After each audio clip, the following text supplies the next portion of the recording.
Okay.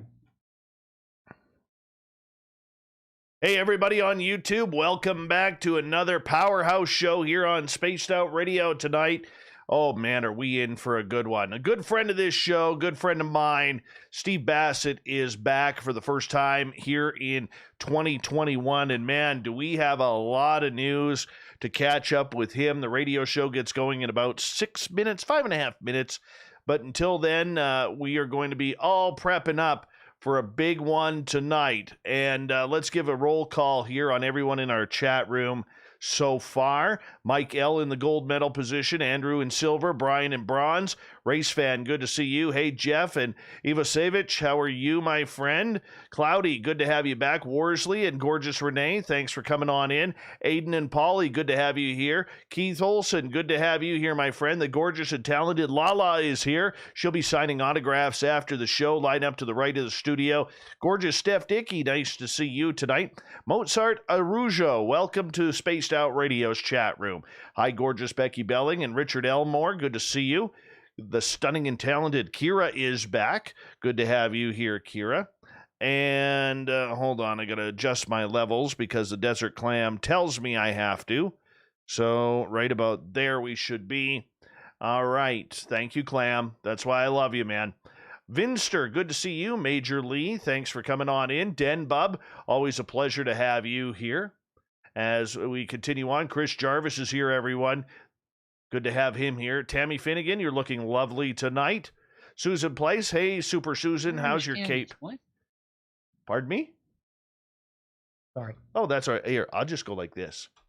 There you go. That's Steve Bassett. I'm so excited to have him back on. Corey Foote, I'm surprised you're back off the Hallmark channel to join us tonight, so that's always good. All right, moving on. Katie A., you were looking lovely tonight. Hello, gorgeous Dolly. Thanks for coming on in. Millennium, good to see you here, my friend. Steam Train Mark in Australia, how's tomorrow looking? Please let Steve and I know that we are alive in the future. We would appreciate that. Sinister Shorts, good to see you here as we continue on. Hey, Ghost66, boo to you. And the Jim Christie is here, everyone. The Jim Christie. Redheaded Lisa, how are you tonight? Good to have you here. Bigfoot Rob, thanks for coming on in. Hey, Boz Monster. Boz Monster will be signing autographs. Line up to the left of the studio after the show, if you don't mind.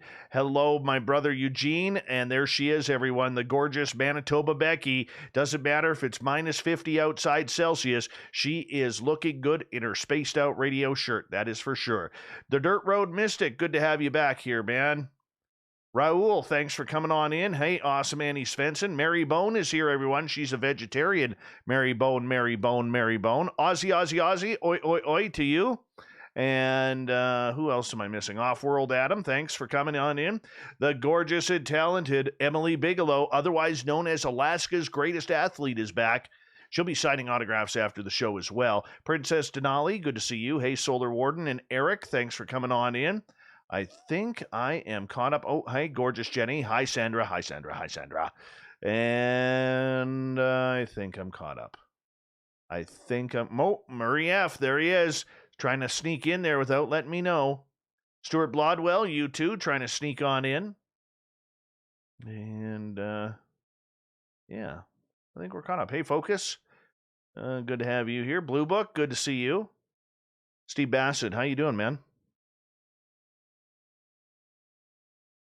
You doing good? I'm doing fine. Rock and roll, man. Rock and roll. We're about 1 minute away, sir. 1 minute. That was a pretty impressive way you handled the your chat room. You've definitely been doing this a while. Well, you know what? We always like, if they take the time to come in early, they deserve a hello from me. Absolutely. Totally agree. Absolutely. Simply Coco, you were looking lovely and talented tonight. Science Bob McGuire is here, everyone. Make sure you say hi to Science Bob. Third Rock, welcome to our chat room for the first time. Good to have you here. Don't forget to hit that subscribe button. Chris Reap, once again, I think we're caught up here. And I want to remind you that a great way to support this show, we have the Super Chat open. If you're new, don't forget to hit that subscribe button. We're trying to get to 15,000 subscribers before May 24th, which will be my 48th birthday. And that's kind of the present from you to me. Hey, Mark Ellens, how you doing? Give us a thumbs up, thumbs down. And if you're interested in any swag from Spaced Out Radio, go to facebook.com/the SOR Vault. It's a great place to get t-shirts. Sir Wolf, good to see you. The lovely Jessica McCreary, nice to have you back.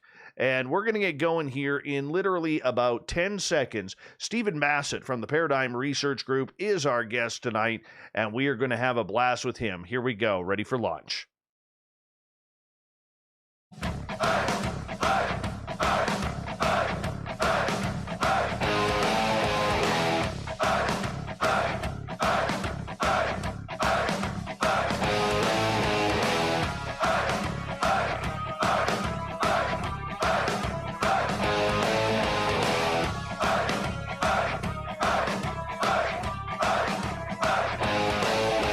From the mountains of central British Columbia to you listening around the world, this, my friends, is Spaced Out Radio. I am your host, Dave Scott, sitting in the captain's chair of SOR headquarters. We welcome you to tonight's show on our terrestrial affiliates around North America, digitally on TalkStream Live, Revolution Radio, and KPNL. If you wish to take a listen to our archives, we have them free for you at youtube.com/Spaced Out Radio. Just do me the favor, hit that subscribe button. Follow us on Twitter at Spaced Out Radio and on Instagram at Spaced Out Radio Show. Our website is spacedoutradio.com, where we have a plethora of features for you, including rocking out to Bumblefoot and reading up on Captain Shirk's SOR Newswire. Tonight's show is brought to you by Chive Charities. Help make the world 10% happier by visiting Chive Charities today. You can find them on our website. Are we in times of disclosure, confirmation, or are we still sitting here twiddling our thumbs waiting for the aliens to make their presence known? Stephen Bassett is the executive director of the Paradigm Research Group. He's been doing this since 1996 to try and end a government-imposed embargo on the truth behind extraterrestrial-related phenomena. He has spoken to audiences around the world about the implications of disclosure, the formal confirmation by heads of state of an extraterrestrial presence engaging the human race. Bassett has appeared on many documentary films, and his lectures and interviews are well represented all over social media, including YouTube. ParadigmResearchGroup.org is the website. Then at the bottom of hour number 3, I will bring you the SOR Newswire, brought to you by Paranoia Magazine. Mr. Stephen Bassett, you come on this show a couple times a year. We're glad to have you here for the first time in 2021. A lot has changed since you were last on. Yes, indeed. Without question. The whole world is changing. It's hard to keep up. I got to ask you, there's so much going on in this world. Where do we sit with UFOs in Washington, D.C. at this time? Is it even a priority with COVID going on? I think the answer is no to that. It's a huge development underway that is masked by the COVID pandemic, slowed by the COVID pandemic. But before that, it was being slowed by the political circumstances here. So this happens. I mean, activism and processes are affected by historical events. Happens all the time. And we've had some pretty big ones in the last 4 years, without question. But the fact is that something huge happened in 2017, which essentially changed this issue forever and really put us on the road to disclosure. No turning back. And I'm optimistic that we can get it soon now. Stephen, for people who may not be familiar with you, you've been one of the only, if not the only, UFO activist in Washington, D.C. This is something where you've literally, for the last 26 years, have given up your life in order to try and bring this to the attention of everybody from politicians to delegates around the world.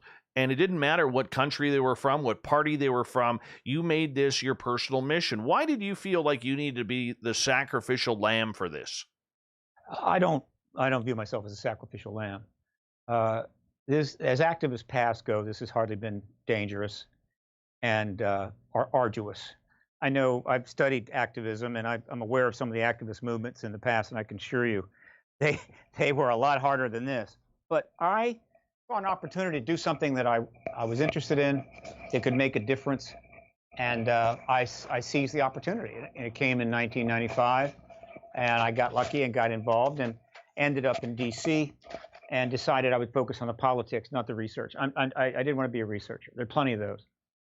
And so I became the first registered lobbyist on the issue, which attracted attention from the Washington Post, got me a big article in the paper with a big photo and all that, and launched me, even though I didn't know my ass from my elbow, right? This was 1996, July 1996. I'm still the only registered lobbyist active in Washington on this issue. There is one other lobbyist, possibly two, that have registered. But for most of the last 24 years, there's the only one. For some reason, nobody else wanted to join me. Maybe because the pay was zero and the subject was ridiculed, and it didn't seem to offer much opportunity. So I guess others didn't want to participate. But it's been an interesting 24 years. Progress has been made. But I didn't have the gravitas or the resources to get the ball across the end zone. And none of my colleagues did either. And there have been some attempts, believe me. There's been efforts to advance this issue in a lot of different ways. And all of them were important. All of them led to where we are now. But none of us in the field had the gravitas to score the winning touchdown until 2017. And that's when the A team showed up. The A team is now split up, though, in the To the Stars Academy. How do you think? Not exactly split up. That would be not the right characterization. Though we're getting ahead of ourselves, but let me just say that the To the Stars Academy team that was announced in October 2017 was the most heavy-duty group of people to ever openly engage the issue in a positive way. They had long careers in military, intelligence, and even contractors, research.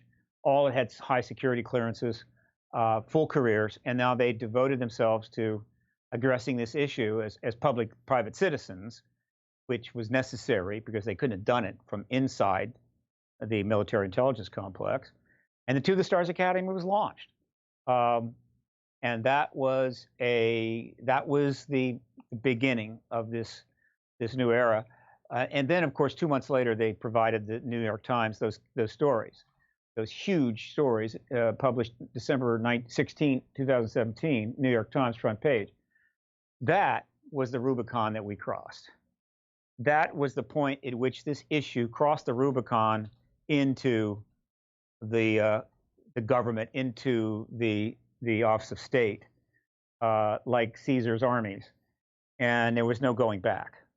And since then, it's been a fascinating process, which has been significantly impacted not only by the political realities that emerged in 2017, but also, of course, ultimately the pandemic. But it has moved forward with some consistency, and now the table has been set to close this deal. And that's when I came back. When I realized that, I came back to Washington. It was late 2019. The idea was to set up an office, a studio, start a podcast, and get ready for the play that was about to launch. But it got slowed down by the pandemic. So I kind of did other things, cooled my heels, waiting to see what would happen, as was the To the Stars Academy, waiting to see what happened. And what happened was a change in administration, a new Senate, which pretty much offered the best circumstances to go forward, which is why a couple of weeks ago, Tom DeLonge, Luis Elizondo, and Steve Justice, I consider the three key people in the To the Stars Academy, stepped out. It wasn't a split. They stepped away. And they had to. Again, this is my assessment. I'm not getting any information from them.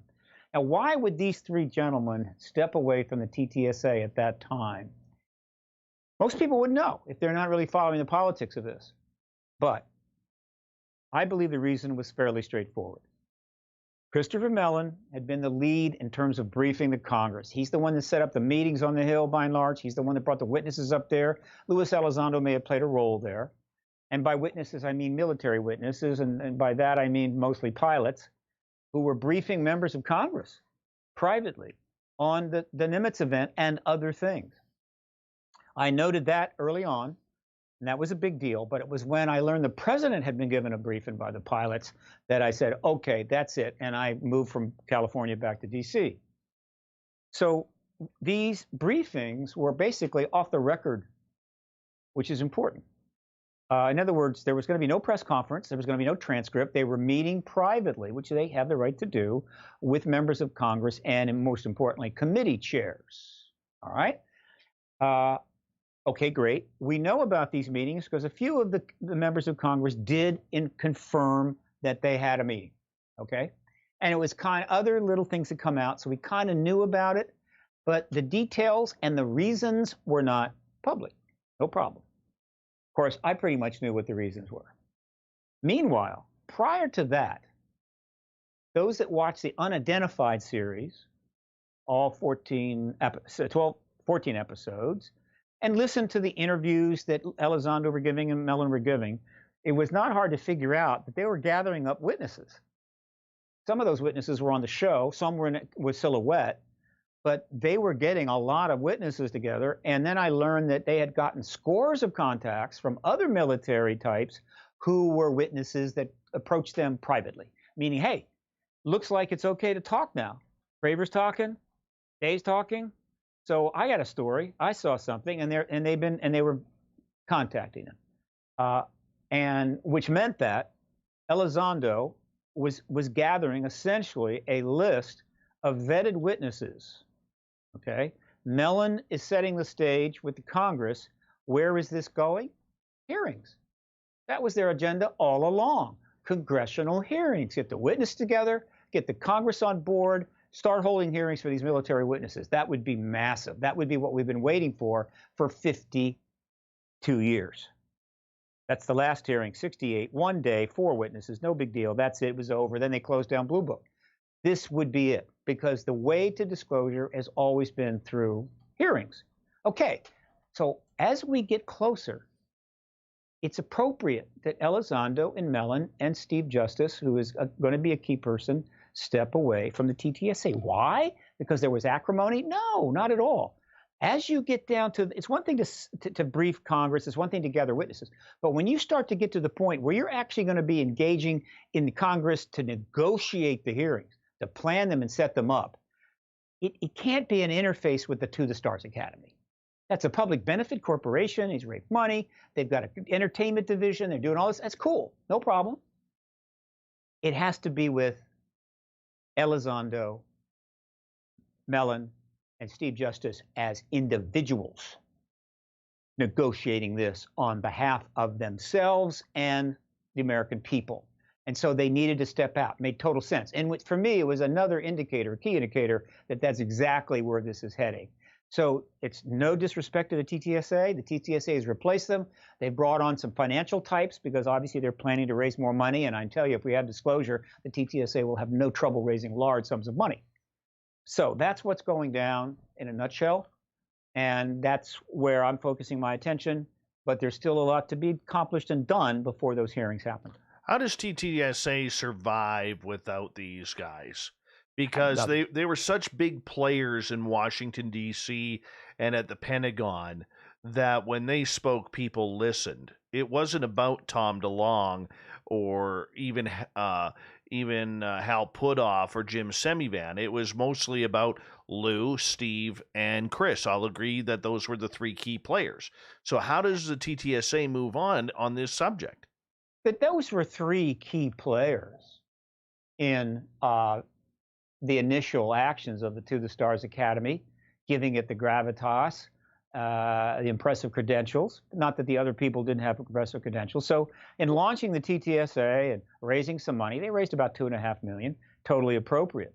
And that's fine. But were they essential to the fundamental mission? No.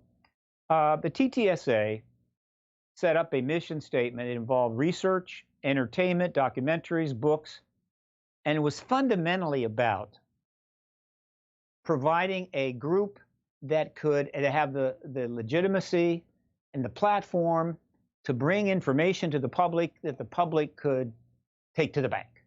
All right. In other words, information about the ET issue. That's the kind of the basic mission statement. I believe the fundamental agenda, though, was to move to hearings. But nevertheless, they didn't set up the Public Benefit Corporation in order to get hearings. They set that up in order to support the raise money and support the organization, and that they did. But there's one other thing.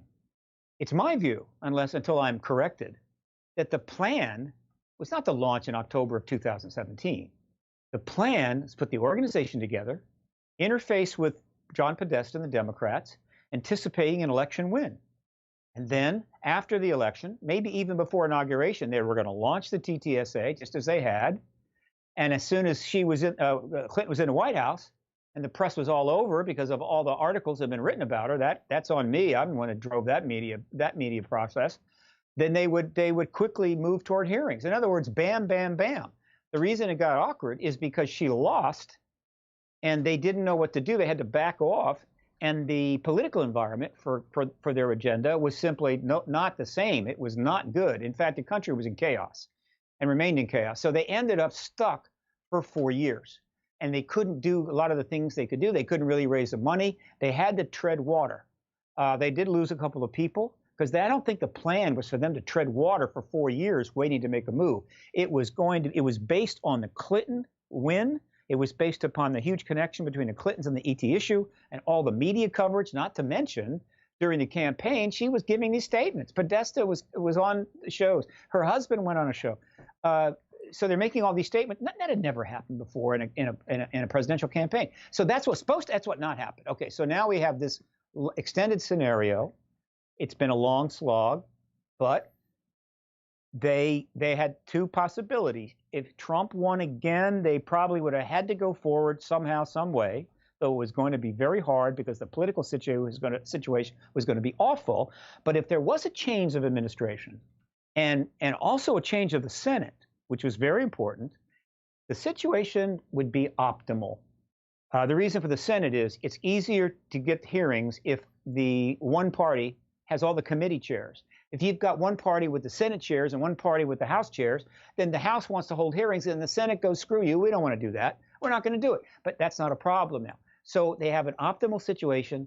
They Mellon then step out to pursue the hearings. Now let's make one more point here. If those hearings take place, if that leads to the confirmation announcement from President Biden, I wouldn't worry too much about the future of the TTSA. They're going to be just fine. We may agree to disagree with that because I have an entirely different counterpoint on that. But, that's for later on in a conversation or maybe even a different show.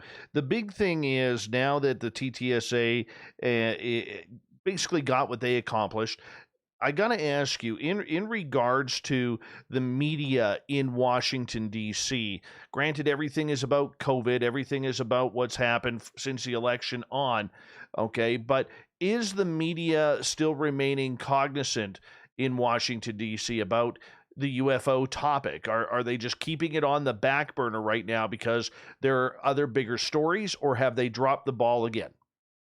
It's still on top of the stove. And there's still coverage. There's no question that the amount of coverage has been severely affected by the political circumstances. I mean, the odd insurrection, the odd global pandemic. I mean, so, hey, it's amazing we're getting any coverage at all. But the fact is, when anything new happens, they do jump on it, and they jump on it with fervor.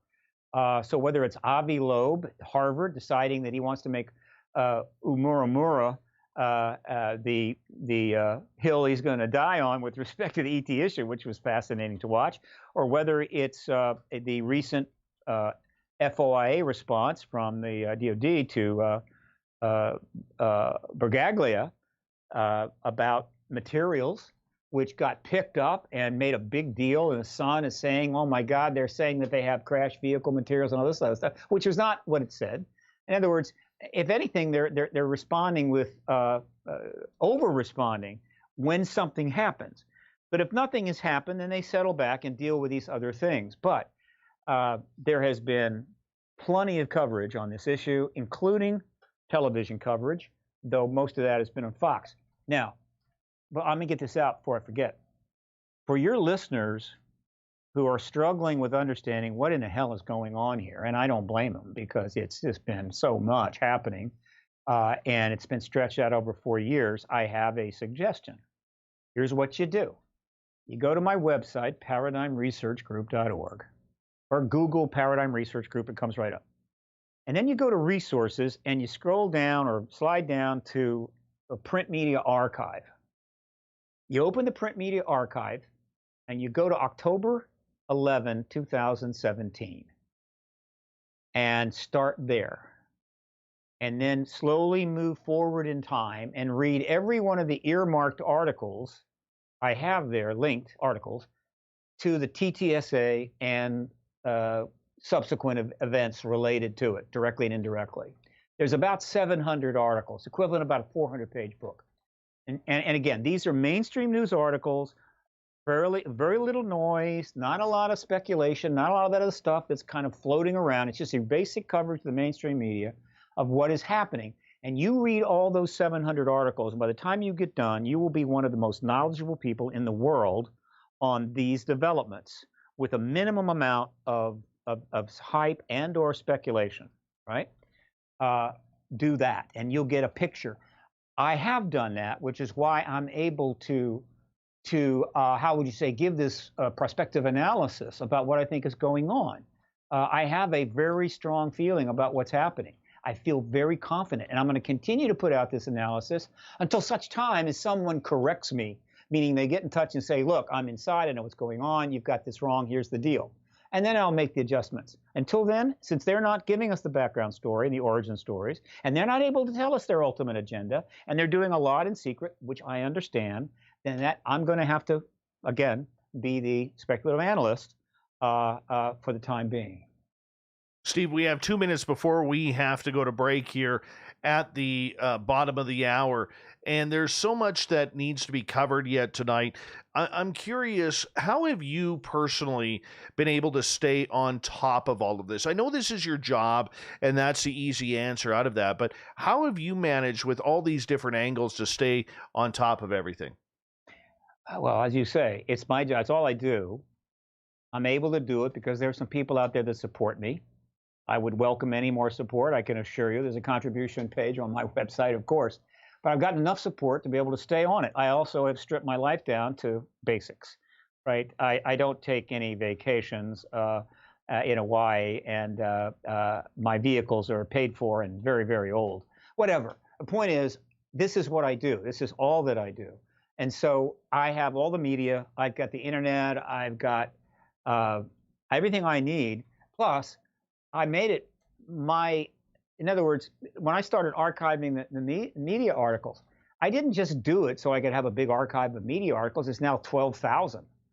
I did it because by doing that and reading these articles, that's one way to stay up on it. I mean, you read 11,000 articles on this subject in chronological order, and you get a pretty good picture. Now, who the hell has time for that? Well, I did. And of course, when it comes to websites, podcasts, and of course, interviews. I've done more interviews on this subject than any person in the history of the subject, including my fantastic colleagues. I'm in the 12, 13, 1,400 range. I don't know where the hell it is. I've already booked 50 interviews this year. What is it? February 16. Interviews is one way to keep up on it, because you're having to constantly prepare for these interviews, and you're talking about it, and you talk about it over and over and over again, and you're able to hone the message and put things together. And so it's kind of like that. Believe me, I wish I read more. I got a whole wall of books here. I need to read several hundred of them, but you know how that is. But I am milking the internet for everything. But also, I'm careful of what I pay attention to. I stay away from the crazy stuff. Stephen Bassett from the Paradigm Research Group is here on Spaced Out Radio tonight. We're going to find out more about UFOs in 2021 here on the Mighty SOR.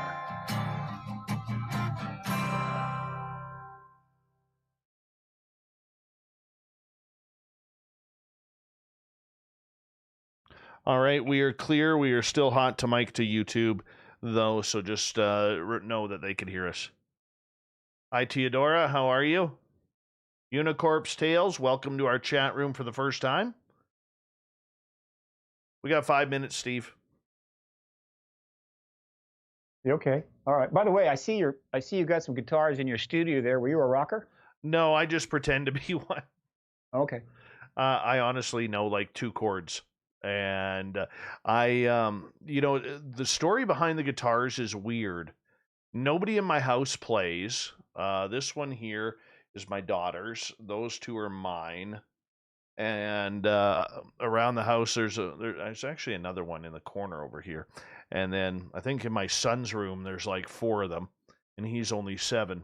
But when I was a kid, my parents, um, they didn't leave the early 60s and the 50s music, and then they jumped right into 70s country. And so it was always, there was never any rock and roll in our house. And the first real rock and roll song I recall hearing that really is memory was hearing some AC/DC and Def Leppard back in the early 1980s and Van Halen. And I remember I was like 12 years old and I was like, I want to learn how to play guitar. I want to learn how to play guitar. My dad always, because of all the 50s songs, he loved the saxophone. And no, you're going to play saxophone. Okay, Dad, I'll play saxophone. And I played it for like 2 years, and I absolutely hated it. Hated it. That's too bad. I feel bad for you, Dave. And I was like, I want to play guitar. And from literally the time I was like 12 years old, 11 years old, I was asking for a guitar every Christmas. And I didn't get my first guitar until I was 39 years old. Ouch. And that's almost 30 years of Christmases and birthdays. And, but life kicks in, man, between playing sports and kids and, working 2 jobs with my daytime job and then the radio job at night. Never have had time to learn how to play. But no, you had your window. You had your window when you were that young kid. Somebody from the future should have come back and told your dad that there just aren't any multimillionaire saxophone players. Very few. But guitar players, my God. Yeah. I took up the acoustic guitar, which is so much, a string guitar, nylon. It's so much harder to learn. If I had taken up the rock guitar, who knows what would happen. All right. Steam Train Mark in Australia can confirm, Steve, after some research, that we are alive tomorrow in Australia. Excellent. Yes, we made it. I don't know about Texas, though. Worried about them. Oh, my God. They're freezing to death down there, which is rather odd, actually. All the gruesomeness aside of that, being Canadian, where we just got out of like last week, this time, it was probably like minus 35 Celsius. Yeah. Take away all the death and the horror of everything, but it is funny. It is funny. Yeah. The problem is that Canadians are totally prepared for it. They got all the right tools, but when it hits a place like I know it's amazing. Texas, it's a slaughter. They had 100-car pileup. I saw that. I was watching some of that footage where, heavy duty. It's not fair. It's not fair. But on the other hand, if the roads are icy, you would think probably not a good time to drive, or maybe drive really slow. I don't know. I don't get it. Same thing in Washington. If we get a decent snow, the Beltway goes insane. Well, the problem is, like in Texas, if I lived in Texas, I would never invest in winter tires. I would never invest in winter tires. Well, no. You get a good set of all seasons, you're fine. Right? Like I look up here, God, up here from October 1st until April 1st, if you are caught without using winter tires, you get like a $400 or $500 fine. Sure, absolutely. Right? Hey, JJ, how are you? Welcome to the chat room. So nobody being prepared down there. It's horrific. Even my booking guy, Corrance, he's, we were talking yesterday before the show, and they were having the rolling blackouts. Like he could only charge his phone every half an hour. Yeah. It's a once in a century ice storm. Oh, yeah. And it's reflective of the fact that we're getting dramatic climate swings, and there's this, and it's going to be very expensive. Yeah, that's a lot of millions of dollars going down the drain down there. Let me tell you, very expensive, and we're not on top of it yet. We need to get our act together. Hold on, Steve. Here we go.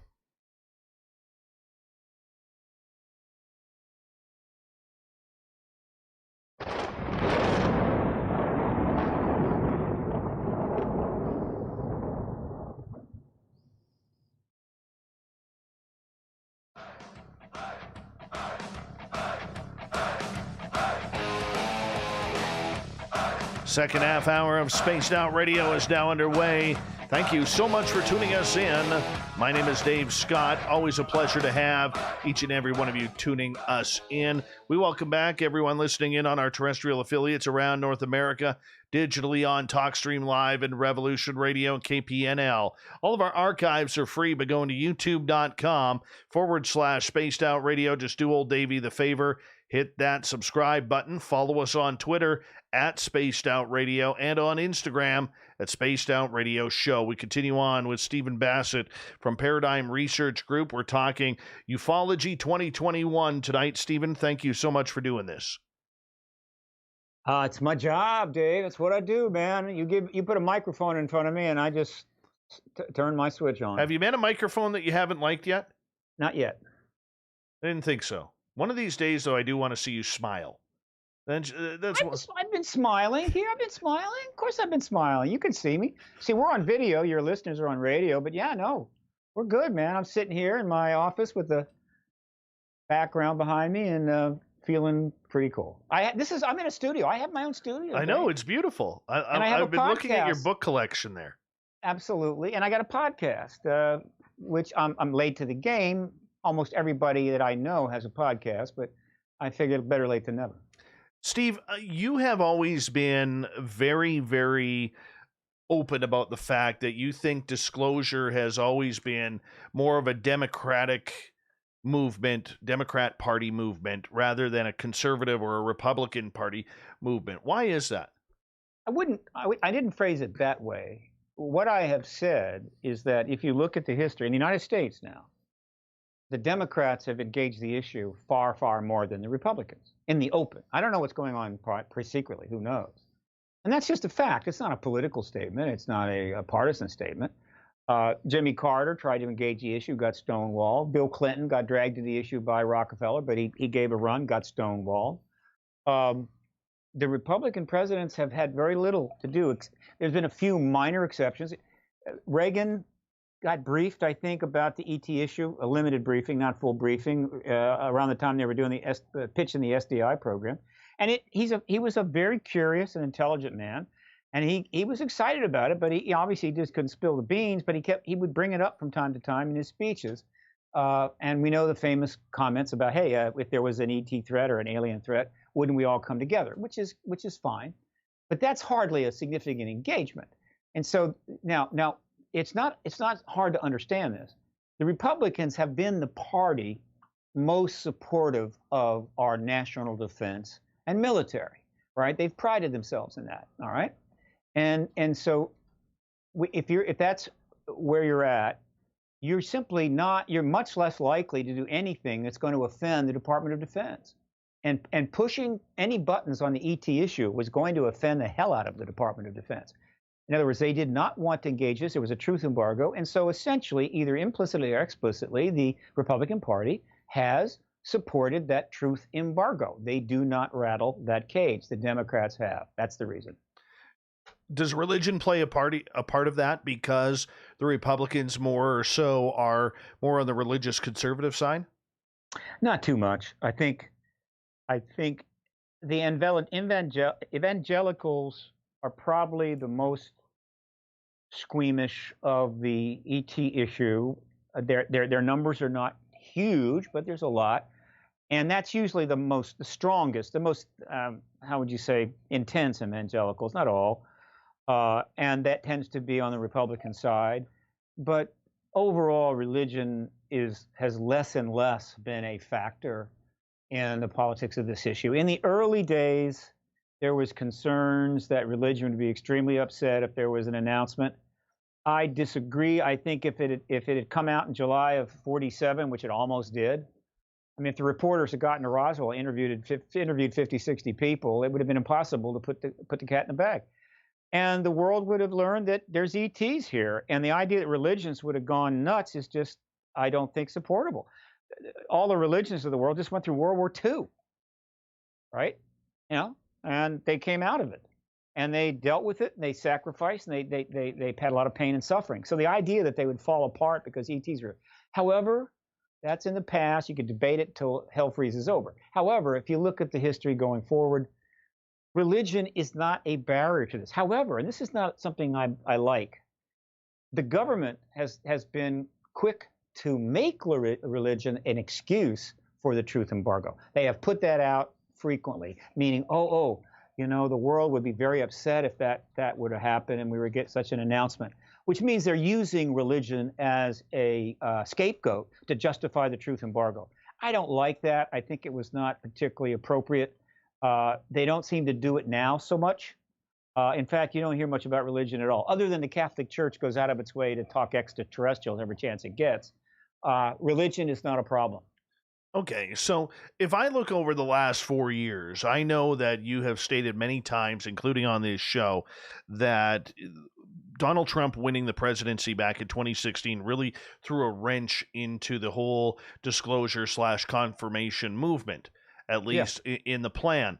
When I look at it, okay, and I've covered it a lot more over the last 4 years as our show kind of grew along with that administration, I saw very outside of the New York Times articles, I saw very few coverages with, say, Democrat-leaning journalism and newspapers, television, like CNN. I saw Fox News covering it quite a bit with Tucker Carlson, even though I will go on the record say I'm not really a fan of his, especially since he switched from the bow tie to the necktie. And yeah, there's that. And the other thing, too, is it seemed like this question always revolved around Trump because of the New York Times article. And I saw him talking a lot about it, never gave an answer, always denied the existence. But then we see fellow Republicans like Marco Rubio and Mark Warner in the Intelligence Committee saying, hey, U.S. Navy, we need to have some meetings and discuss this. So in my opinion, and I'm just saying this as an outsider, I'm not even American, okay, but as an outsider speaking, I look at it and say, I saw a lot of positive progress the last 4 years in trying to get the UFO subject into the hands of the delegates that need to be discussing this.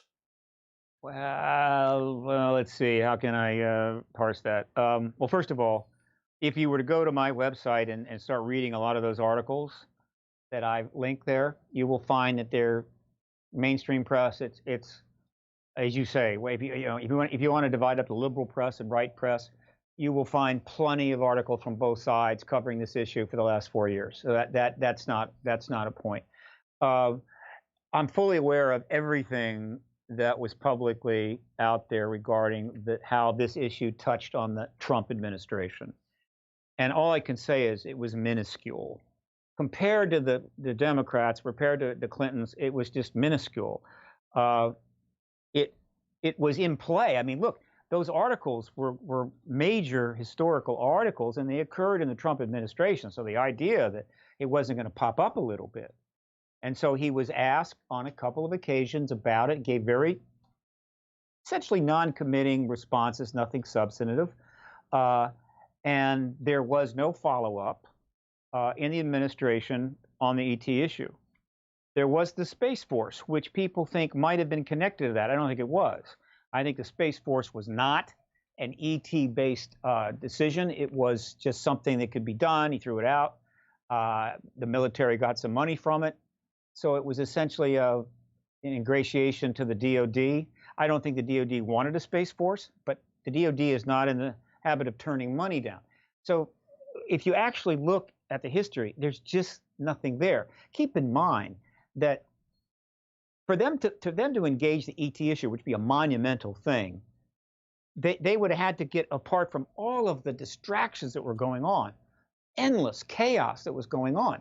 And so it just wasn't going to happen. Now, Rubio I mean, Mark Walker, who is a Republican congressman, was one of the people that were briefed, and he got a little excited. He wasn't supposed to do this, but he is a congressman, and so he fired off a letter to Secretary of Navy Spencer saying, "Hey, I got briefed by some pilots, and what the hell's going on, and why aren't you saying more?" Spencer gave him kind of a non-committal return letter, and he was irritated by that.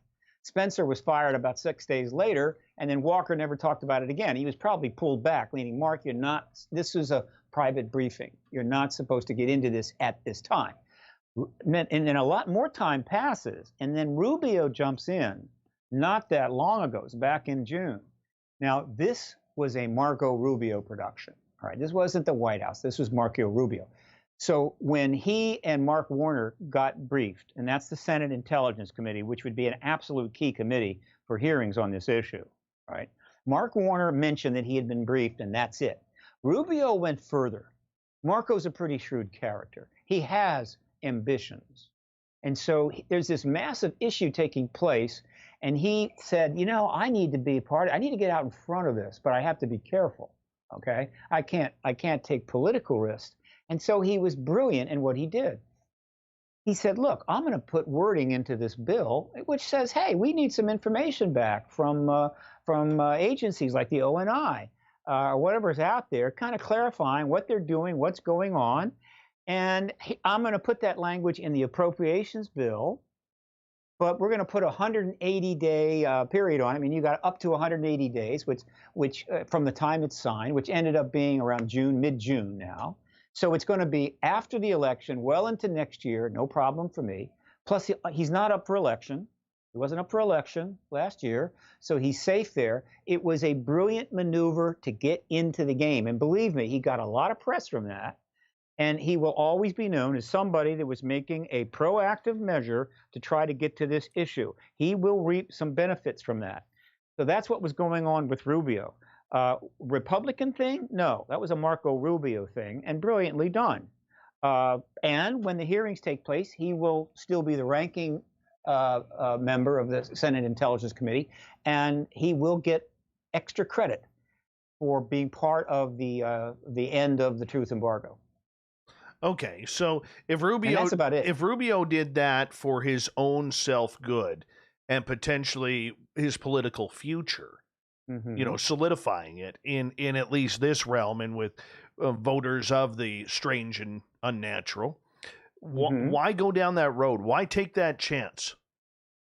Well, first of all, he wouldn't have done it 10 years ago or 20 years ago, might even done it 6 years ago.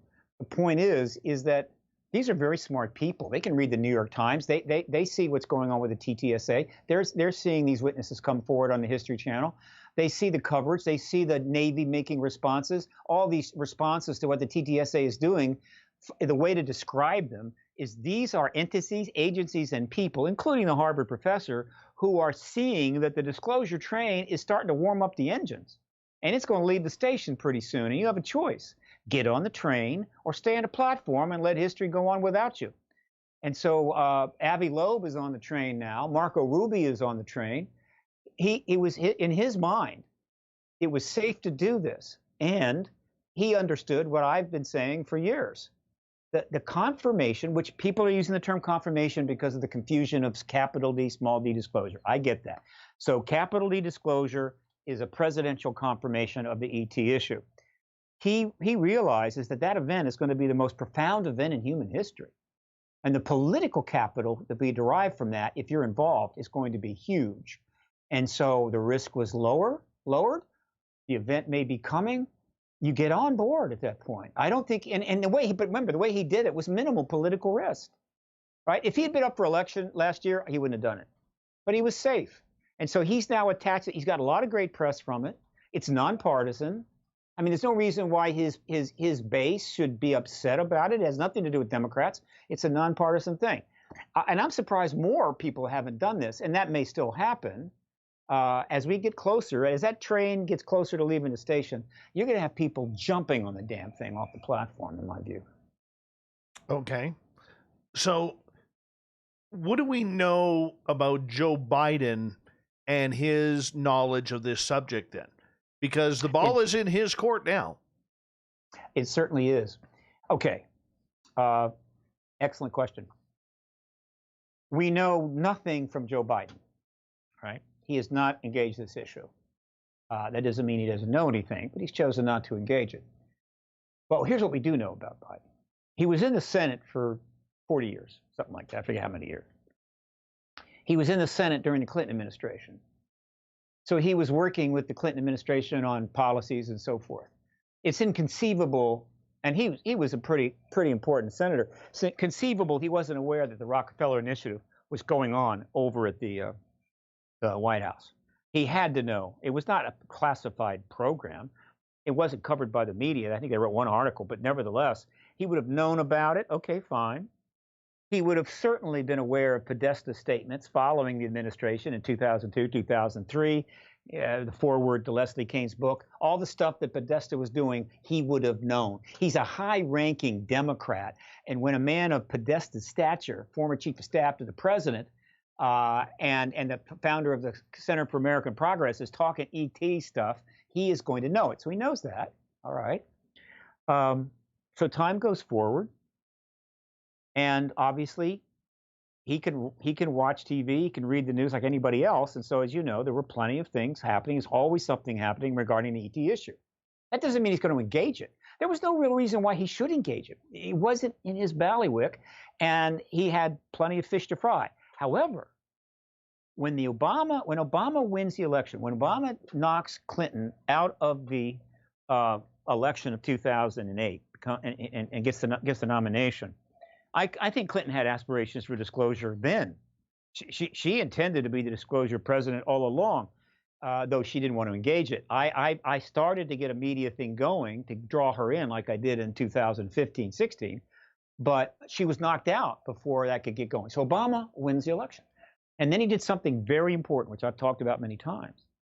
Even though there was a lot of unpleasantness that went on between the Clinton team and Obama, so much so that the black superdelegates in the Democratic Party started abandoning her and switching to Obama, which started the landslide, which led to him getting the nomination. So it was not hunky-dory. And yet, when Obama wins, the first thing he does is hire Podesta to be his campaign transition co-chair. I mean, and basically the chairman of the transition team to set up the new government.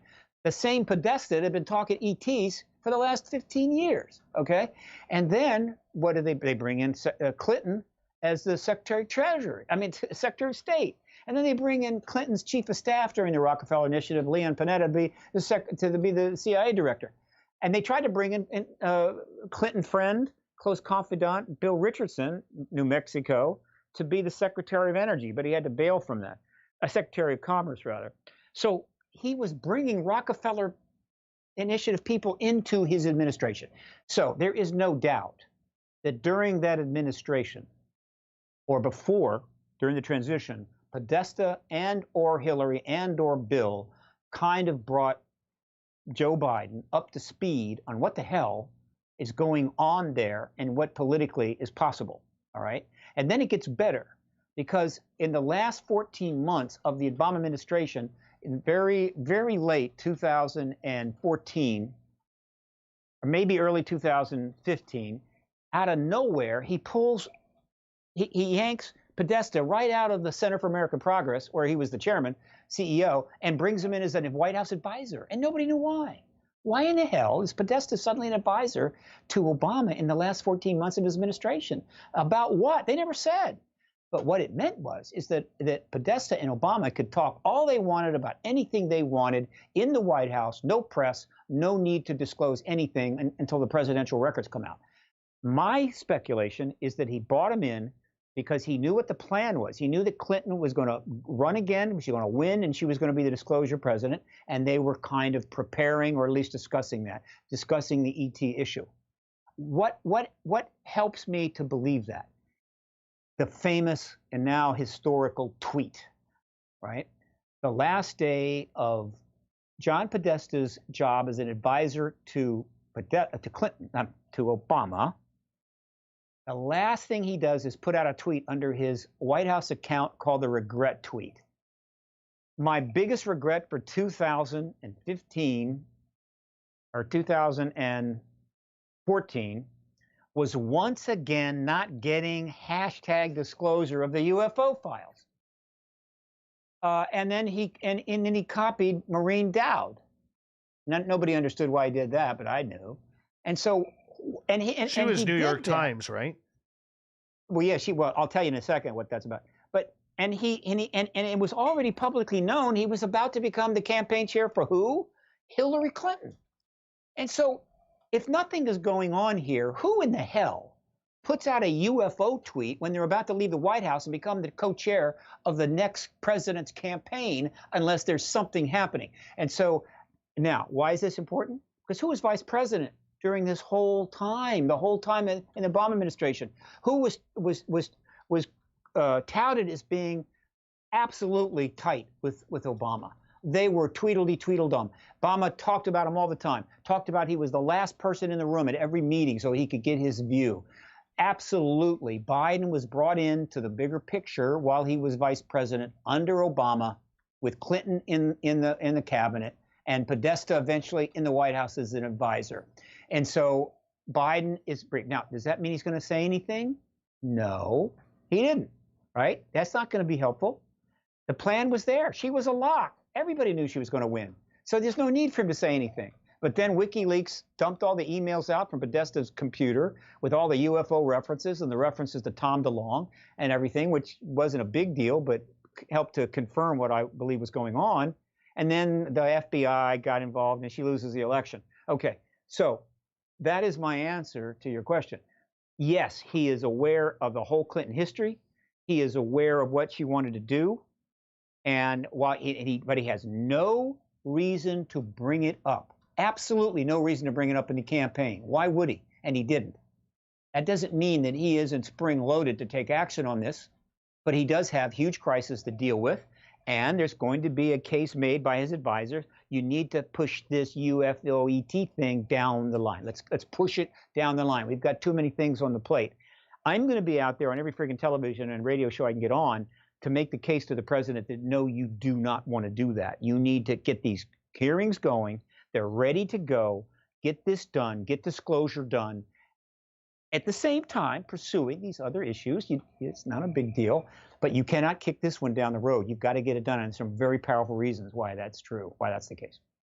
Steve Bassett is our guest tonight on Spaced Out Radio, talking government, UFOs, disclosure. Steve, when we come back, we only got about a minute to go here. When we come back, I want to get into really disclosure versus confirmation, because I do believe that there is a major difference between the two, and that's something we need to talk about. But before we do, in the next 4 years, I know you have been hopeful for a long time for disclosure. 45-second answer or less.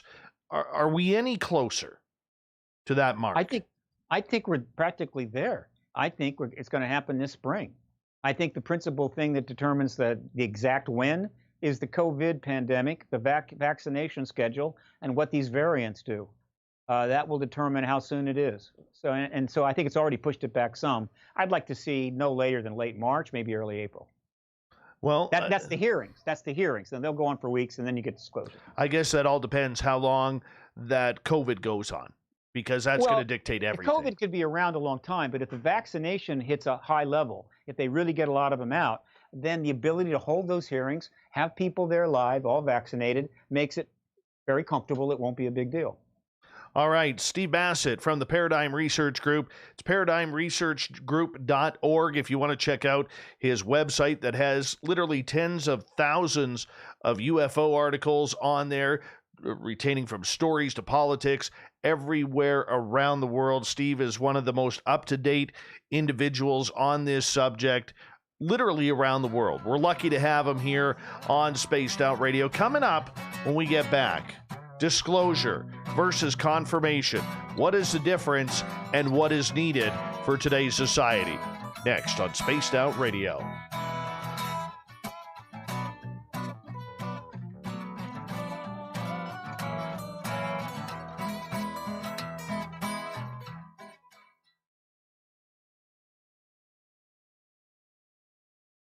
All right, we're clear. I'm just going to take a quick break here. We're good for 6 minutes, and I'll be right back, okay? All righty. Why not get bumblefucked?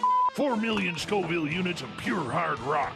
Bumblefoot hot sauces come in 3 flavors. The burning Bumble. Tone it down a bit with Bumblicious and throw the sauce on everything. Spice it up. Bumble me, baby. Bumblefoot hot sauce. Get it today at kajans.com. We are scouring the world for the most intriguing stories of your day. Take the time to read up on the SOR Newswire, where our team, led by Captain Shirk, will deliver to you some of the best paranormal and supernatural news, along with some stories that will blow your mind from the weird to the wacky. It's the news outside the news that piques interest, and that's what we're looking to deliver to you. The SOR Newswire, only at spacedoutradio.com. We all know on Spaced Out Radio we love a good beard and mustache, so why not take care of your facial hair with Mighty Moose Beard Oil? Made in Canada, we're taking care of beards and stashes around the world. We use 100% natural ingredients with our oils and balms to make your whiskers feel silky smooth. Use promo code SOR2019 at mightymoosebeard.com today.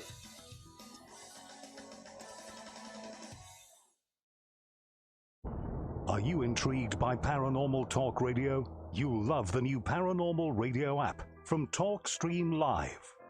You'll find a great selection of talk shows covering UFOs, ghosts, strange phenomena, and much more. Download the Paranormal Radio app now and start listening to the very best in paranormal talk entertainment, including the network you're listening to right now, the Paranormal Radio app, free in Google Play and the iOS App Store. Hey space travelers, this is John Resig, founder of the Chive and Chive Charities. If you know anything about our website, you know we like to do things a little differently. We're not some faceless organization collecting money for a nebulous cause. Our donor dollars go directly toward life-improving items. Then we give those items directly to an underdog who needs it most. To become a donor with Spaced Out Radio's official charity, Chive Charities, just go to chivecharities.org/donate. The SOR Vault is open for business, and do we have some cool swag for you to pick up? All you have to do is head over to our website and click on the SOR Vault. You have a variety of cool logos to choose from, and put them on anything you want. T-shirts, hoodies, hats, coffee mugs, you name it, we can get it to you. So do your shopping by supporting the store you love. Get your Spaced Out Radio swag at the SOR Vault today.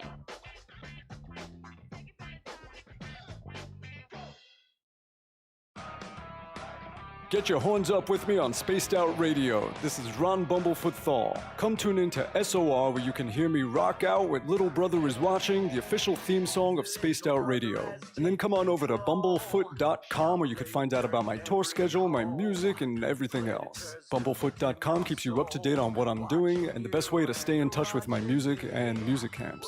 Sign up for my newsletter at bumblefoot.com and remember, Little Brother is watching. Hello, space travelers. It's me again, Carl. Don't forget to join the Space Travelers Club for just $5 a month and follow Spaced Out Radio on Twitter at Spaced Out Radio. Our Instagram, Dave Scott SOR. Our Facebook page is Spaced Out Radio Show. Our archives are free at youtube.com/Spaced Out Radio. Come woo it up with Spaced Out Radio today. Bye! The party is always on at the Moose Vancouver. All right, Steve, we got just about 2.5 minutes. How's your chat room tonight? About average? Good. Good. They're hanging on out, and it's a good show so far.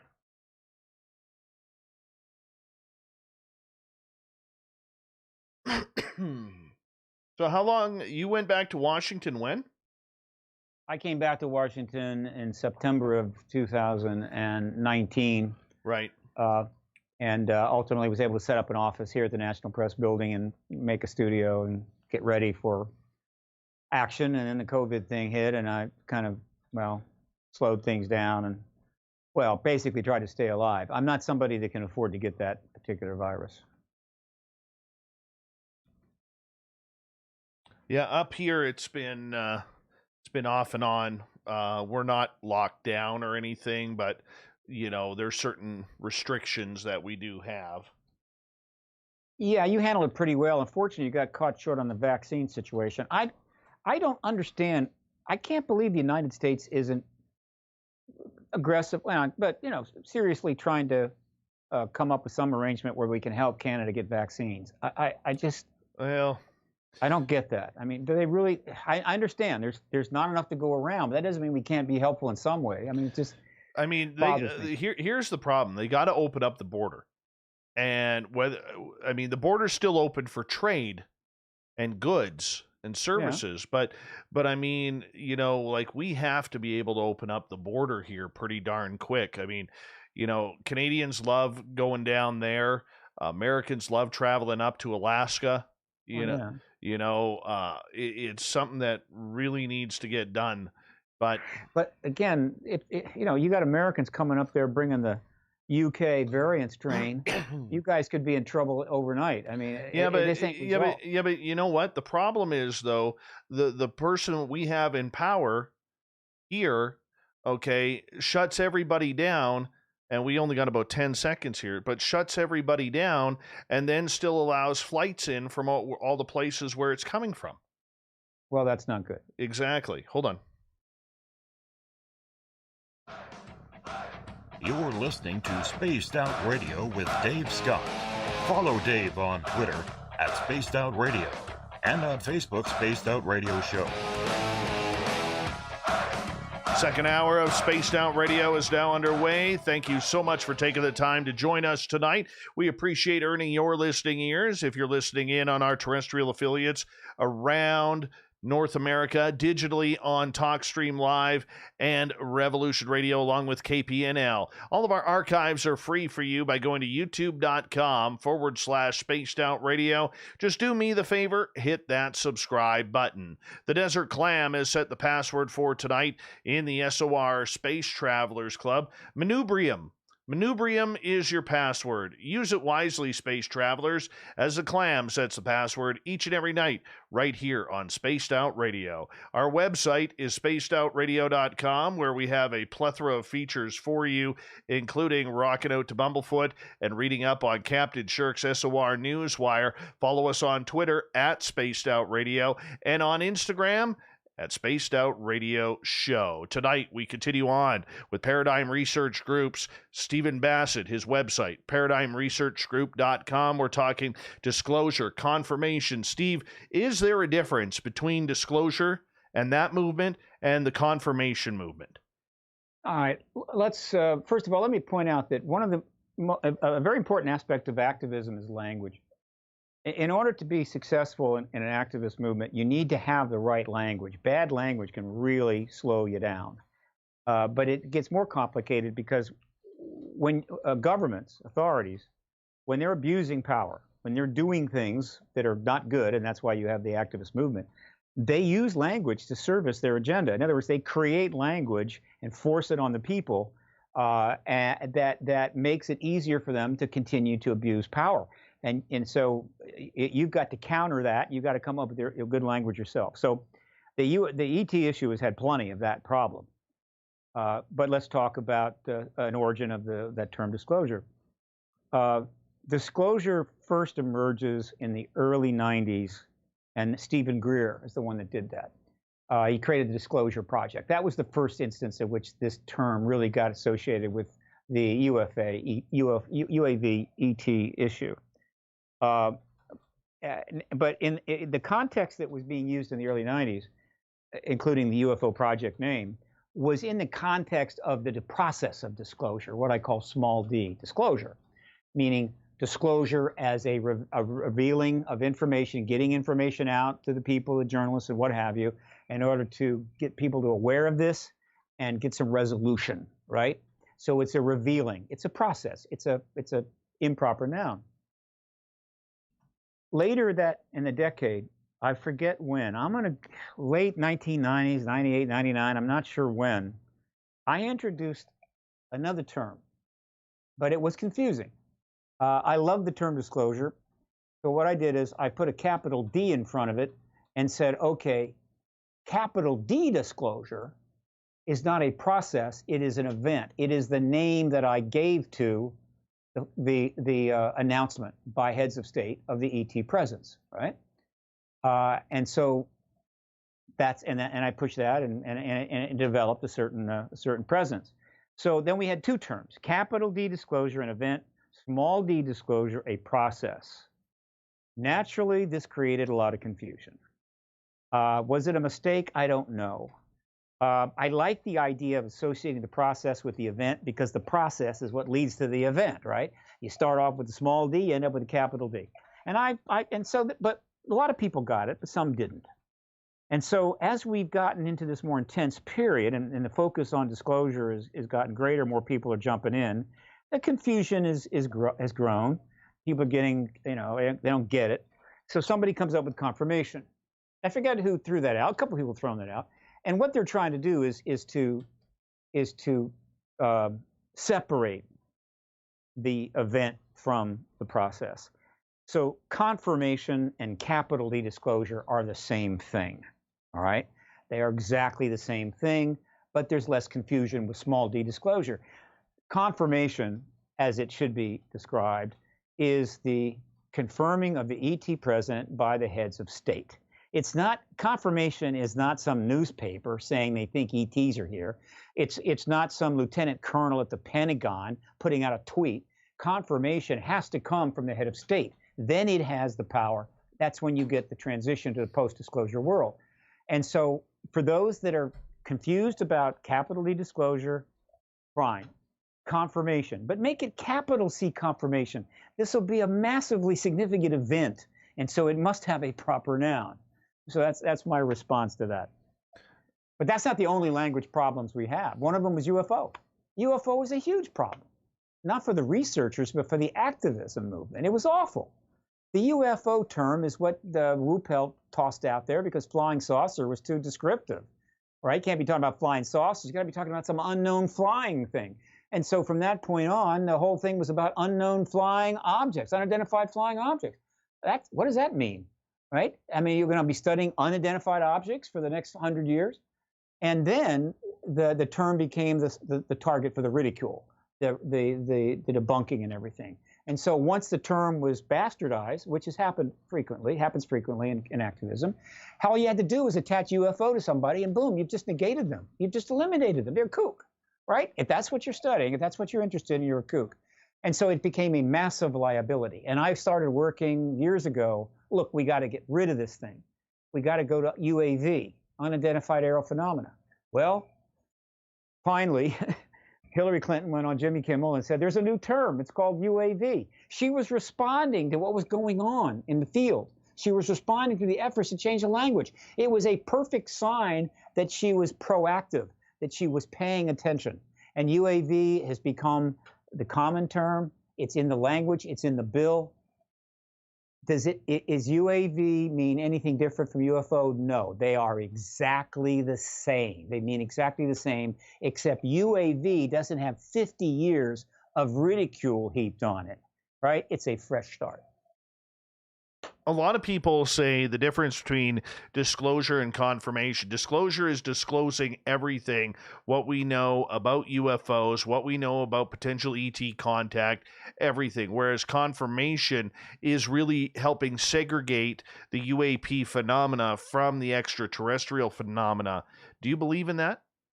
It's not totally illogical to go there, but it's not helpful. The disclosure process is a process, okay? In other words, you're gonna understand physics. You just don't learn it in a day. You gotta spend years and years and years gathering information. So we have been learning about the ET issue and informing about the ET issue for decades. That is a process, all right? Ultimately, you hope it leads to as much information and understanding as you can get, right? You want as much as possible. So the process you want to go on, and it will go on. It'll go on in the post-disclosure world. Okay. Confirmation is the capital D disclosure, right? Was specifically defined by Paradigm Research Group for a reason. It was to create a goal for the activist movement. You see, an activist movement, if you're going to get support, if people are going to get involved, they're going to take risk or spend money, they need to know where they're going. They need to have a defined end, not some nebulous outcome. And so by defining disclosure as the announcement by heads of states of the extraterrestrial presence, that was obviously very defined. You get that announcement from the heads of state, you've gotten disclosure. That's what we're trying to get. That's what you're investing your time and effort in. That's what your support money is going to get that event, which then leads to other things. So, and every activist movement has got to have that. What was the goal of the Civil Rights Movement? It was the Civil Rights Act and the Voting Rights Act. That's what they were trying to get, right? Not the ultimate complete fairness and justice to every person of color in the world. That may take 1,000 years, but to get those laws. The suffragette movement was easy. The right to vote. The women got the right to vote. They knew exactly what they were shooting for, and they put a lot of effort and sacrifice into it. This issue needed that as well. Okay. Confirmation is the same thing. It is the formal acknowledgement. Now, if someone wants to define disclosure as letting all of the information out about the UFO issue, hell, that may go on for the rest of this century. It's not defined. It's a nebulous outcome. What you want is you want to get in order to get that information, in order to get much more information, to really get deep into this issue, particularly what the government knows, you have to have the confirmation announcement. You have to have capital D disclosure. Until that, you ain't going any further. You're stopped right there. And so I hope that helps to confirm it. I want all the information, sure. Am I going to get that overnight? No.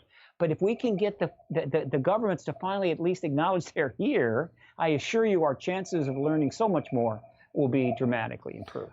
But I have to ask you, Steve, in regards to that, okay, there are many out there in the UFO world that I've talked to privately, and they have told me point blank that they do not feel that the mainstream public is ready for aliens. They're ready for UFOs, UAP, but they're not ready for alien contact yet. And that's the big one. Do you believe that? That's their opinion. That's their opinion. I think they're wrong. I think they're not even close to being. They're so wrong, they're not even wrong. Nothing points to that. Absolutely nothing. My God. You look at what the human race has put up with and had to deal with. You look at the complexities of the modern world. This idea that, the idea of aliens being real, we're all going to go crazy. But let me put the point this way. The highest grossing genre in all of film is extraterrestrials. 300 movies, maybe 350 movies with extraterrestrials in them. They've been seen by billions of people, right? They're huge. The number one grossing movie in the history has got extraterrestrials in it. The number two movie in history has got extraterrestrials in it. Most of the top 20 have got extraterrestrials in them. The idea of extraterrestrials is now universal and global. Not only that, these movies are so good. They just don't show us. It's not 1950s and the day the Earth stood still. We're going up into space in starships. We're visiting planets. We're seeing all kinds of extraterrestrial types, and we take it almost like normal. And so this idea that finally learning there's actually real extraterrestrials after 350 movies and books and documentaries is suddenly going to upset us is ludicrous. Okay? It serves the truth embargo.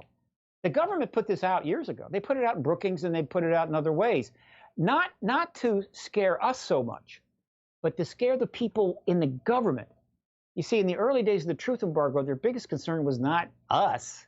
Their biggest concern was all the people in government that did know about it, getting a little twitchy and deciding to sneak on over to the New York Times with a big story, or meet some Washington Post reporter in a garage in Roslyn, Virginia. In other words, these people may not lose the picture, and so they wanted to frighten them. They wanted to say, "Look, Colonel, look, Doctor so and so. If you let this out, if you don't stick to your non-disclosure agreements, and this gets out, religion will collapse. The economy will collapse. It will be unbelievable. Plus, we'll put you in jail for the rest of your life." It was propaganda to serve the truth embargo. There was no substance for it. And this Brookings report referred to that anthropologist, I forget her name, talking about these early civilizations and how they went crazy when the Europeans showed up. What's her name? I can't remember it. it was like that. Yeah, like it was that time. My God, it was 1960, right? We were about to go to the moon, for crying out loud. And now, 50 years later, people are still saying that? Please, no. I ask those people, look, go watch a good sci-fi movie. Go on Amazon and watch the Expanse, probably the best sci-fi series ever made. And go out into space and get used to it, because that's the future, and ETs are real, and believe me, we'll be just fine. Do you believe then that even the politicians in Washington, D.C. are ready to wake up to the fact that if they knew what Lou Elizondo knows or Chris Mellon knows, that they would be able to actually handle it? I mean, we are talking about the second biggest story in humankind's history next to Jesus Christ coming down from the heavens. Yeah, well, now a strong Christian is going to go with Jesus as number one. I'm a secular man, and so I can make a case that the disclosure will be number one. But I'm not going to split hairs here. Look, the politicians are pretty much worried about two things, and neither one of them is extraterrestrials: raising money and getting elected. And so they will do what they have to do to ensure those two things happen. And if engaging the ETs is going to endanger them politically, they're not going to do it. It doesn't matter what they think about ETs. And by and large, for most of the last 70 years, engaging ET was not something you did if you were a politician. And very few did. And that was a success of the truth embargo. The truth embargo had to convince lots of people, journalists, academics, politicians, don't go there. It's just not a good idea. Just don't go there, right? You don't need to go there. It will deal with it. And the politicians bought it. And all the ridicule helped to make that happen. What's happening now is you're starting to see that more and more politicians are realizing we can go there. And once they feel they can go there, and you couple that with the prestige that would come from being part of the most profound event in human history, well, suddenly it becomes an asset. Marco Rubio figured that out. Tucker Carlson figured that out. Avi Loeb figured that out. So as we move forward, you're going to see more and more people coming to realize, you know what's going to be a problem for me? Is if I don't get on the disclosure train, it leaves, and I'm standing on the platform with my hands in my pockets, surrounded by press that want to know what happened to you. I like that. That's a good line. I'm going to use that again. You totally should, because that stunned me. Like I don't know what to ask now, but I'll figure something out. Yeah, no. It's a question of history. The tides of history and activism are, again, it's like climbing a huge mountain to get to somewhere that's on the other side. It takes forever to get to the top of the mountain, and then once you hit that, boom, you put on a pair of skis, slide right down to the finish line. Takes no time at all. It's pretty much like that. We're at the top of the mountain. But the announcement hasn't been made. No. Right? Again, but the goal is the announcement. That's the goal. That's what's on the other side of the mountain. But we've now pretty much gotten to the top. Now all we have to do is to ski down and pick up the prize. Okay. So it's going to happen fast. Is the mainstream helping, though? All of these television shows, all of these documentaries that seem to be coming out recently, all aimed at the mainstream. They're not worried about the UFO community. They're worried about the mainstream. Yeah, the UFO community doesn't need to see more documentaries. They need to get to the general public. And yeah, the mainstream has been fantastic. Again, we would already be 3 years into the post-disclosure world if the election had gone another way, right? During the Clinton campaign, I came to Washington, distributed the citizen hearing on disclosure record, all 30 hours, to every member of Congress, and then got my public relations person together, and we started hitting up all the top reporters in Washington about the Clinton ET connection. Hey, this is a big story. She's running for president, and there's a big connection to the ET here, ET issue. Well, they got into it. They wrote some stories. They contacted Clinton. They contacted Podesta. They got no response because they couldn't talk about it. And then stories got rolling. Well, ultimately, there was 400 stories written about the connection between her husband, Podesta, and the ET issue. 400 stories. I take responsibility for that. If I hadn't have done what I've done, it wouldn't happen, right? So is that mainstream support? You bet it is. 400 stories. And since the To the Stars Academy announced, as I said earlier, I'm up to 700 stories in mainstream media, not alternative UFO media, mainstream media, regarding the TTSA and subsequent events. That's coverage, right? And then you've got your docs, you've got your History Channel, you've got Ancient Aliens, 500 of those. They replay them every week. The public is being drenched in this subject. The only reason it hasn't coalesced and we've had the damn disclosure is because of a rather unusual political event of 2016, unprecedented in our lifetime. Never seen anything like it, and I've lived through 13 presidents, that pretty much absorbed the political class and the journalistic class and created a lot of distraction. And then as that's rounding up, COVID turns up. And so it's been an unusual 4 years. However, I assure you the ETs are still here, okay? They haven't gone away. And the media is ready to jump on this issue big time. And when they really get going, the articles have been coming out faster than I can log them into my computer. Steve Bassett, we have about 3 minutes before we have to go to break. Question coming from Nick here on Twitter, who is asking, Steve, where does disclosure stop and national security begin? In the early years, 47 on, during the entire Cold War, which they didn't know was going to last that long. The early the guys in our intelligence community and military in the late 40s and early 50s were very much thinking there would be a third world war and would be nuclear. I mean, they knew it was going to be bad, and they decided to classify this issue and contain it, including even embargoing it in a sense, for national security reasons. So in the beginning, national security completely trumped disclosure, absolutely. And that did not change throughout that entire 44 years. Once the Cold War ended, it started to shift. That's why Rockefeller went to see Clinton White House in 1993. He said, hey, Cold War's over. Let's party and let's finally get this information out. It's time to bring it out. Clinton made an effort, got stonewalled by the Air Force and the DOD, and other things happened. So over the 30 years, since then, what you're seeing is the relationship between national security and disclosure has been shifting. And now I can make a case, would love to anybody listen, that disclosure is now in the service to national security. For the basis of national security, we really need disclosure. And I'd love to make that argument in front of any college professor, any college auditorium, but they won't let me near any college auditoriums. Why not? So that's how it shifted. It is flipped. It is flipped from 47 to 2017. Why won't they allow you at any college auditorium?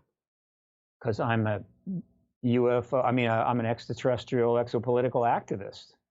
Who allows that on their campus?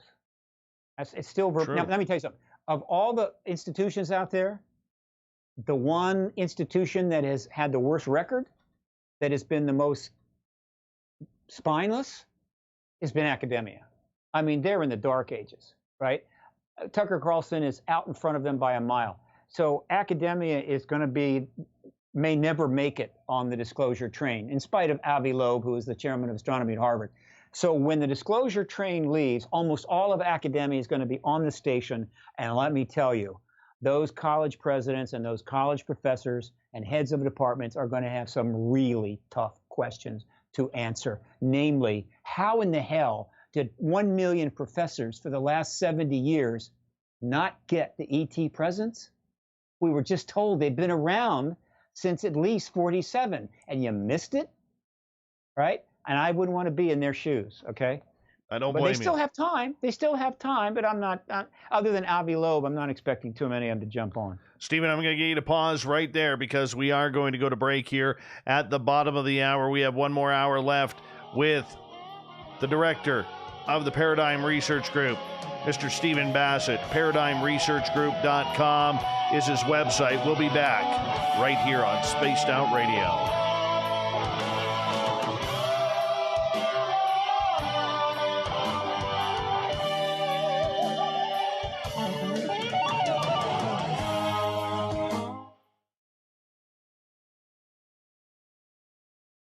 forwarded, so I don't know why I even say anything. I'm sorry, I had to turn your mic up. Oh yeah, it's .org, but I have the .com domain too. So I it's all thought I forwarded. said .org. I apologize. It doesn't matter. I've got them all. Okay. All right. I got all the key ones. No big deal. All right. Little Davey Altman, how you doing, buddy? Good to see you. Hope Florida's good for you. And, we love you, little Davey Altman. And to Heather and Stephanie hanging out in Vegas, sitting at a bar in Caesar's Palace right now, just admiring my beard on their phone screen. Well, I'm jealous of you two for partying without me right now. Even though I'm there on your phone, you're partying without me because I need Vegas bad and stat. Yeah. But I'm missing it. But we love you. We love you, Heather and Stephanie, in Vegas right now. So have a good time without me again and without Steve. Every year I would go with my friend to watch the Super Bowl, and usually at the Venetian, and eat buffets, and I miss that. Yes, I just miss everything about it. Hey, Jeremy Womack, how you doing, man? Good to see you. I'm going to take the time right now to let you all know that one of our show sponsors is Mighty Moose Beard Oil. As you can see, I have a beard here, and this is how I take care of it with Mighty Moose Beard Oil. Go to mightymoosebeard.com. All prices are in Canadian dollars. You are going to get a discount by saying that you use promo code SOR 2019, so make sure you do. So this is what you do, real simple. You just grab that, drop it into your hands like so, and then rub it into your hands and massage it in. That's it, man. It's that easy to take care of your beard. No chemical compounds. Everything's natural. And for you ladies out there, see, like I have nice hair. You just rub the rest into your hair. That's it, man. That's it. MightyMooseBeard.com. You tell Gary the Dutchman that I sent you over by using promo code SOR 2019, and he's going to take good care of you. He's going to take good care of you. That's it. Hey, Gorgeous Larry, it does work on butt hair if you want to use it for that, my friend. Why not? This one smells like a nice day hanging out in the forest. I've also got the winter blend here, which is kind of pepperminty. You know, that one smells nice. There's a new scent coming out here soon. Yeah, Peter Robbins. So that's where you go. Mighty Moose Beard. One person's name who and Richard Dolan. Oh, that's Richard Dolan. Good old Richard Dolan. Oh, I'm sorry. That's all right. You're doing your thing. I have this. I don't know. I'll show it to you. I have this poster that is. I'm holding in front of the camera. I have this poster, which is. It is from the premiere showing of the Spielberg Taken series. Right. When they held the premiere at the Reagan Building in Washington, D.C., right? Right. And they had these posters, and I got one of them, and I had it signed, and it's signed by Antonio Naas. Oh, there's Daniel Thomas Sheehan. Vitale, Danny Sheehan, David Jacobs, Larry Bryant, Richard Dolan, Bud Hopkins, Peter Robbins, right, and myself. I've been thinking about selling it in order to raise some money, but we'll see. You should. But that's a one of a kind. That is a nice one. That is a nice one. I may have the only two surviving posters from that premiere showing. This was 2002. It was about a week and a half after John Podesta made his famous remarks at the National Press Club about releasing the UFO files. Right. And that was when they announced the Coalition for Freedom of Information, which was funded by the Sci-Fi Channel, which then held the premiere at the Reagan Building. And of course, the Sci-Fi Channel was behind the series Taken by Spielberg. So you see it all kind of happening together there. And there was things afoot, but well, whatever happened anyway. So I got that and got people to sign it. Do you believe? So I don't know. Do you believe Reagan did tell Spielberg that? When the White House premiering of E.T., that you don't know how close you came to the real thing or something along those lines? I think it's possible. I don't. I think I may have read that Spielberg denied it, but I'm not certain. Mm-hmm. But if Spielberg has never denied it, that would be a good possibility that it is true. Right. But if he has denied it, but even if he denied it, doesn't mean it's not true. Spielberg has played it fairly careful when it comes to the, how would you say, the ETH and the real deal. Yeah. All right, my friend, we're coming back in like 5 seconds here, so bear with us here.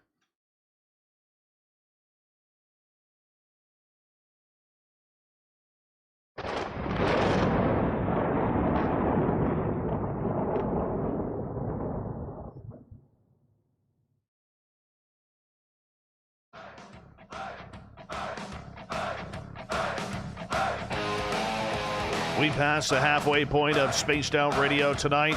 My name is Dave Scott. Thank you so much for taking the time to join us. We really do appreciate it. Want to remind you that if you've missed portions of this show or others, check out our free archives by going to youtube.com/Spaced Out Radio. Do old Davey the favor, hit that subscribe button. Our website, spacedoutradio.com, where we have a plethora of features for you, including rocking out to Bumblefoot and reading up on Captain Shirk's SOR Newswire. Follow us on Twitter at Spaced Out Radio and on Instagram at Spaced Out Radio Show. Stephen Bassett from the Paradigm Research Group is here tonight. And Stephen, I want to start things off with a question from our good friend Greco up in Toronto. Apparently he has one of the finest Greek restaurants up there, and he still hasn't invited us for dinner yet. You know, that's a little bit disgusting on his part. But we're going to hit up his question here right off the bat. Steve, do you think the United States government recognizes that UFOs and aliens is the only subject no government, religion, or society can counter once that box is open, thus leading to a careful, slow disclosure? Well, we've had a pretty careful, slow disclosure. I mean, we're in our 74th year. And that's a process. Remember, that's the disclosure process has been going on in the modern era since 47. So that's 74 years. And so now what we need is the next step is to get the confirmation of the ET presence. And then globally, in other words, everybody in the world knows the ETs are actually here. And then with that done, the government is in a position to start telling us what it knows. Not everything right away. And of course, the engagement of the issue will be intense. In other words, all bets are off in terms of the academics and research institutes and everybody else. And they'll review all the citizen science work, and then they'll review other stuff. And then we'll just totally throw ourselves into it. And we'll learn more. All right. But right now we're stuck. There's only so far we can go without confirmation. All right. And so the fact is the ETs are here. They're not going away. And whether we're comfortable with it or not, whether we like it or not, the human race is going to have to deal with it. And the politicians are going to have to deal with it. But what else is new? Who wanted World War II? We had to deal with it. Who wanted the plague of 1918, 1919? We've had to deal with a lot of stuff. And that comes with being alive. It comes with being part of history. So, the idea that there's anything we can't deal with, I'm not so sure there is such a thing. I think of the things we've gone through. I assure you, the ET announcement, the confirmation, is trivial compared to what the human race has had to deal with over the last 10,000 years. It's not that big a deal. It was made to seem that way because the government had very powerful reasons why they needed to contain it. And that was because, and it didn't have to be that way, we didn't have to have a Cold War. The United States and the Soviet Union didn't have to build tens of thousands of nuclear weapons. We could have said, hey, the Nazi powers have been defeated. We've split up the territories. Let's put those bombs away. That's the last thing we want. Let's try to develop a world without war. We could have done that. We didn't. We went nuts. We built 80,000 nuclear weapons. That's why it was contained. Not so much that we couldn't deal with it, but rather having that come out with all those weapons sitting there ready to launch. They couldn't predict all of the possible unintended consequences. It was a variable added to the equation that they could not calculate. Would this happen from that and then something else? And next thing you know, they're launching missiles. And so better to be safe than sorry. It was bad enough as it was. It's about nuclear weapons, which is why the ETs escalated their engagement in 47. It's about nuclear weapons in terms of why that we had to contain the issue so strongly, right? And once the weapons were gone, then the story changed. The basis changed. And we've been slowly working our way from that point to where we could disclose. Is the world safe now? No. The Bulletin of Atomic Scientists now has the doomsday clock at 100 seconds to midnight. It's the closest it's ever been. What they're saying is the risk of nuclear war is higher than it's ever been. So one could make the case that, well, announcing the ET presence could be that destabilizing variable and launch a nuclear war. Except the difference is, as of 2021, the people that are paying attention to the world right now are saying, look, we are in deep trouble. We have even bigger, we have all big problems every bit as big as the nuclear risk, okay? We have screwed everything up.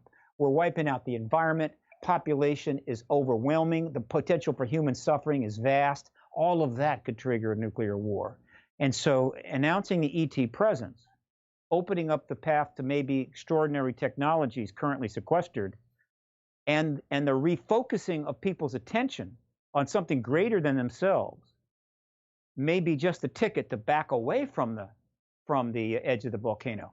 Though there will still be those, oh, no, we can't do anything. We can't do anything to create a problem. Well, if that's true, why in the hell are we assassinating high-level people overseas with drones or firing cruise missiles into nations, right? If we're worried about triggering a nuclear war. So I'm saying that the ET disclosure is far less dangerous now than some of the other actions nations are taking that could trigger a nuclear war. So I'm saying let's get on with the truth and let's get on with history as opposed to continuing the 10,000 years of bad behavior. Justin is asking, why, Stephen, do you think big tech is suppressing UFO or UAP info? YouTube or Google searches lead to mainstream garbage. Now, who is, you said Justin. An acronym. Yeah, but what is, who's containing it? Big tech. Oh, big tech. Look, there's a huge amount of information about ET issues on YouTube, documentaries and everything else. So there's no lack of that. I don't see any problem there. That doesn't mean in a particular instance something disappears or gets, I mean, YouTube is constantly changing. Things can go away. But I'm looking at enough stuff to say, believe me, social media, my God, disclosure is even now prominent on social media. It's got plenty of presence, not a problem there. It's okay. All right, let's get to a question from Kim, who is asking you, Steve, who has the evidence that all of this is happening right now? Well, wait a minute. All of what is happening? Disclosure, are we in contact? Where is the evidence? Who has it? If you're talking about the evidence for the presence of extraterrestrials, it's overwhelming.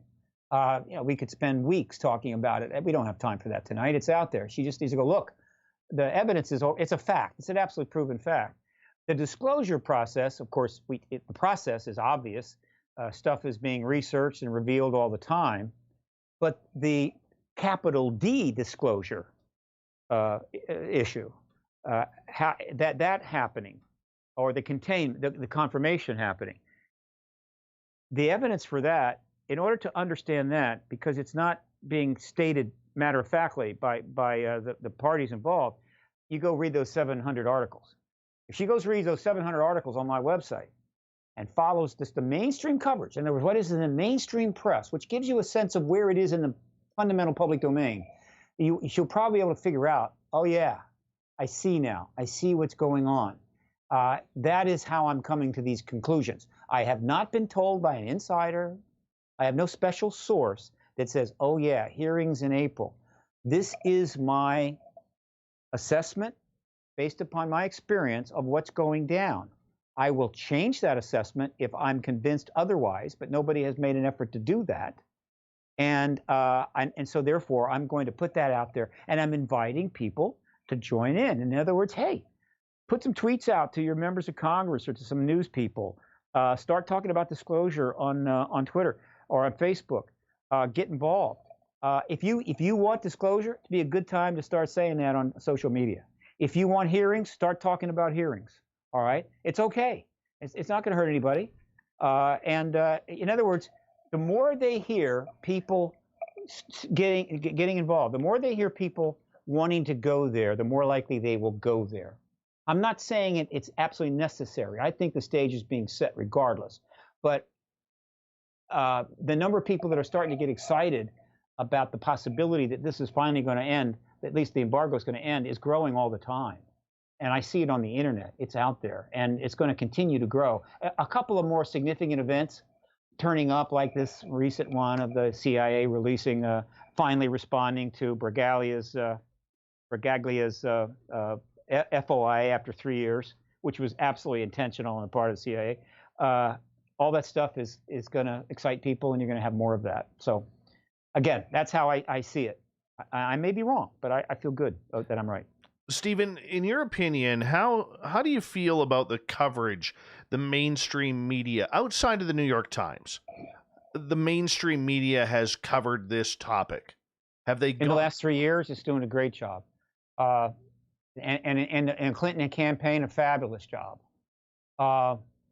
And as I say, I've got almost 12,000 articles going back to 1997, and that's maybe a third of the total number of mainstream articles on the subject since 97. It's probably more in the 30,000 range. But I didn't go to libraries and go through microfiche. All my articles are linked by web searches. But what the mainstream media has not done, and that's the truth embargo. In other words, they sort of understood. Cover it, write it up. Something happens, write it up, but don't investigate it. In other words, don't do what Woodward and Bernstein did with respect to the break-in at the Democratic National Committee office in Watergate. They just didn't write it up and say somebody broke in. They said, Bernstein, you and Woodward get out there and find out what the hell is going on. And of course, that led to the end of Nixon. That's what the mainstream media hasn't done. They haven't gone to the Pentagon and said, look, things are not adding up here. They haven't tried to seek out inside sources. Of course, that would be dangerous for the sources.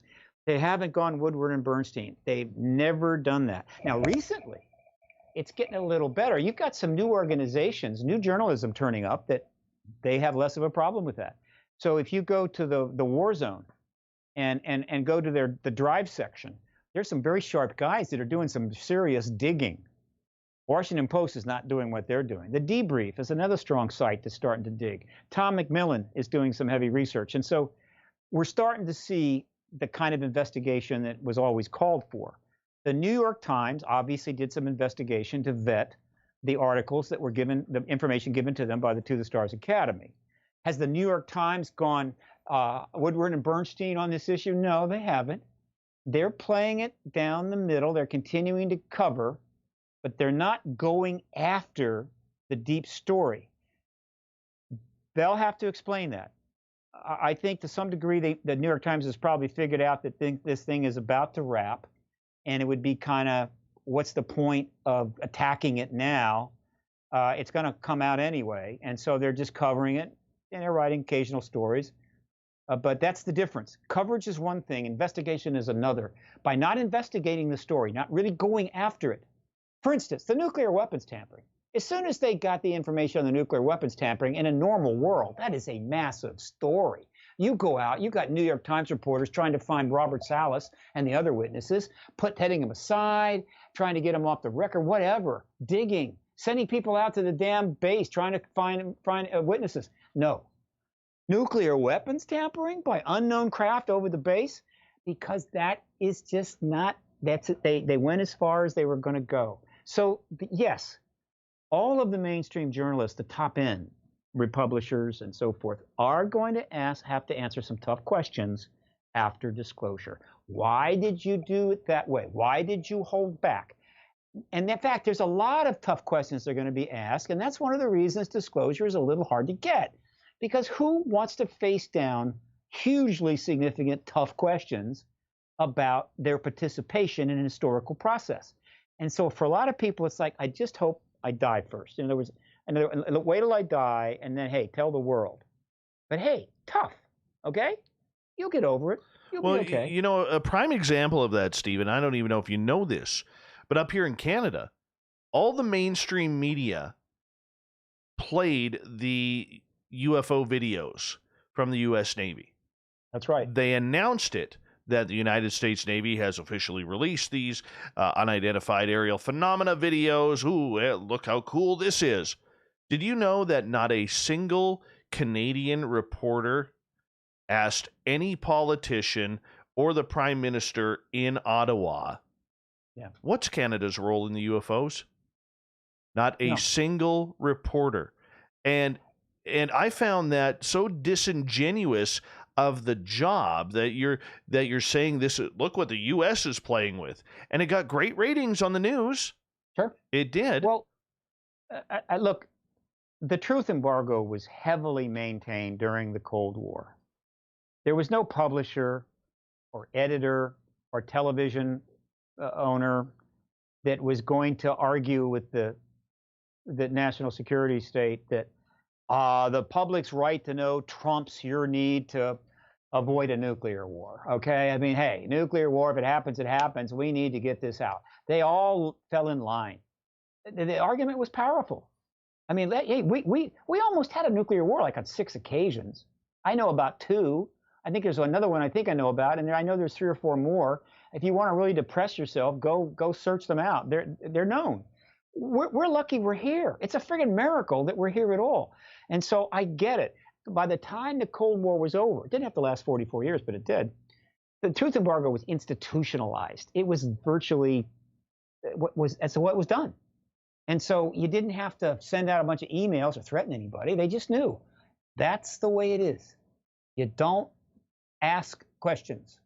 You don't go beyond a certain. You write it up, but you don't go bother the politicians about it.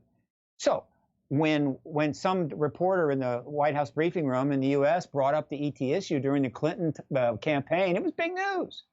The response was kind of not a big deal, but just the fact they brought the question up in the room. I've been in that room many times, right? I was in there. I could have asked a question, but I wasn't a journalist. And if I had, it would have been an extreme violation of protocol. So I kept my mouth shut, but I was in the briefing room. So it was institutionalized. And so that since 1991, the truth embargo, with respect to the academia, with respect to the journalists, with respect to politicians, it just has continued on its own momentum. In other words, this is how it is. Don't ask questions. However, what's different between before 1991 is the amount of energy that the government was putting into the truth embargo started to ebb. They just were putting less effort into it. In other words, it was kind of like, look, we're going to ride this momentum, and eventually, of course, it's going to end, and we'll have to announce it. So that was helpful, right? They weren't putting the energy into the truth embargo they were during the Cold War, which opened the door for a lot of people to get involved, like me. Greco is asking, can any sort of aliens come down here and help the Toronto Maple Leafs win the Stanley Cup? I'll take that one, Steve. Not a hope in hell. Not a hope in hell. The Toronto Maple Leafs will not win a Stanley Cup for at least another 50 years. If we're lucky, longer. 67, my friend. We're getting way too close to that century mark to allow the Leafs to win again. I'm sorry, had to go there, Steve, but that was an important question that we had to ask. After we have open contact, I'm sure the question will be asked, maybe, what do you think about our sports? They make any sense to you? I mean, have you moved beyond that? I mean, do you have sports on your planet?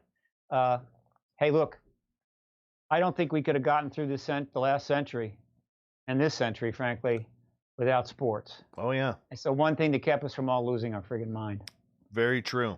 And, as someone who got to experience Vancouver in 2010 for the Olympics and watched the entire country kind of come together at our little piece of the area of the world, I'm a big fan of the Olympics, but that's just me. Waste of money, waste a lot of money, but it's worth it to see the smiles on those athletes' faces. Yeah, when I came back to D.C., remember I relocated back in September, I got to see my very first baseball game. I had a friend of mine who had tickets. good tickets. And he said, look, let's go to the game. And the game was the what they call it, the wild card playoff game, one game and done, right? To get you into get to the thing. And I think it was Washington against maybe Toronto. Could have been Toronto, whatever. Anyway, and so I got to go to a game. I had never been to a full game. We're sitting up, behind third base in a great location, and it was one of the best games I've ever seen in my life. It was an incredible game. The Washington team won it in the last inning, and then, of course, they went on to win the World Series, but I saw the beginning of that. And about the seventh inning, a guy hits a foul ball, and it's going up in the air, and it's coming right toward me, literally. But I hadn't been to a game in my life. I just sat there and watched it. I didn't even think about catching it. And as it's getting right almost to my chest, a guy on my left reaches over with his hand. But before he can get the ball, my friend who bought the ticket reaches and grabs the ball. And then this other guy grabs his hand, and my friend pulls the ball out. And he has this ball, a ball that was about to hit me in the chest. And we won the game. It was one of the best nights of my life. I'll always remember it. And then I was able to watch the Washington team win the World Series, watch that whole series at Buffalo Wild Wings, of course. I have to say, as much as I'm a Canadian guy, not to keep it on sports here, but we are getting close to a break at the top of the hour. As much as I'm a Canadian guy and I love my hockey, I do. I hate what's happened to the NHL these days because it's not hockey anymore. But give me a chance, if God gave me a chance to play one professional sport one day, I would choose Major League Baseball 9 times out of 10 over hockey. There's just something so pure about baseball outside of the instant replay now. But oh gosh, the ballpark, the smell, the grass, everything. Just something special. It's a unique game. Unlike football, hockey, basketball, baseball is like, I don't know, it's like going to an outdoor festival that goes on for many, many hours, and you just kind of hang around and things happen and you chill and you can eat a little something and all that. It's like a lifestyle almost. It's just very different and very slow. Other games, bam, bam, boom, bang, goon. Oh, I get it, okay? Not baseball. There's a little slam bang there. And so if that is something that gets to you, it becomes a big deal for you, all right? Mm-hmm. So it's unique. I hope we keep it. I hope it doesn't go away.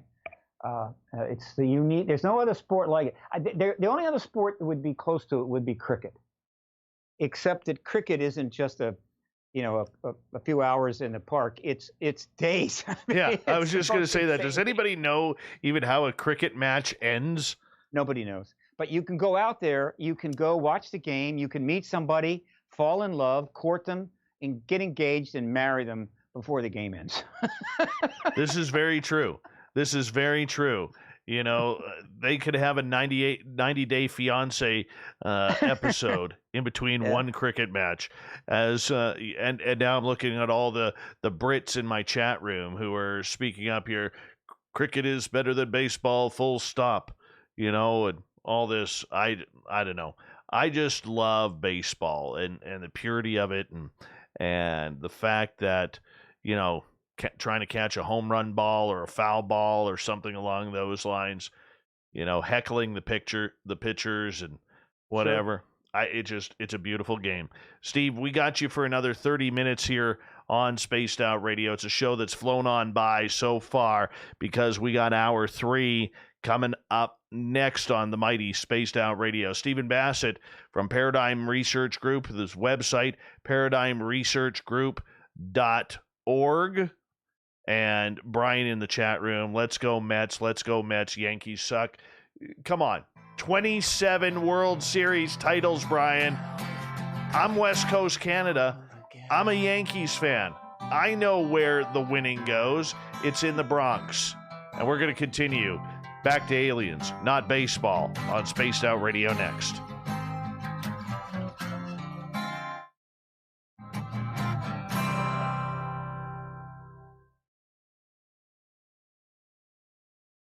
All right, Steve, I'm just going to take a quick break here. I'll be right back. I'm feeling a little spicy tonight. What to do? What to do? Why not get bumblefuck? 4 million Scoville units of pure hard rock. Bumblefoot hot sauces come in 3 flavors. The burning bumble. Tone it down a bit with Bumblicious and throw the sauce on everything. Spice it up. Bumble me, baby. Bumblefoot hot sauce. Get it today at kajans.com. Looking for creative ways to get your company out in the public? How about advertising on Spaced Out Radio? Our sales department is waiting to hear from you, and we can work around any budget. From commercial spots to banners to special promotions, there are many opportunities to get your name and product out to our SOR listeners. For a price guide and more information, please contact us at sales@spacedoutradio.com. Hello, space travelers. It's me again, Carl. Don't forget to join the Space Travelers Club for just $5 a month and follow Spaced Out Radio on Twitter at Spaced Out Radio. Our Instagram, Dave Scott SOR. Our Facebook page is Spaced Out Radio Show. Our archives are free at youtube.com/Spaced Out Radio. Come woo it up with Spaced Out Radio today. Bye! We're adding to the entertainment online for Spaced Out Radio. I'm Amber Beckrud, and I want to invite you to subscribe to our YouTube channel and check out Cryptid Tales, where I will take you on a journey into some of the strangest legends and lore from around the world, relaying the stories to you of the strange creatures and experiences that people have had throughout time.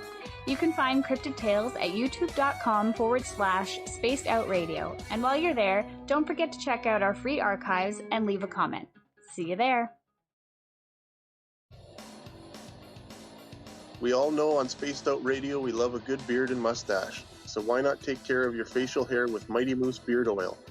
Made in Canada, we're taking care of beards and stashes around the world.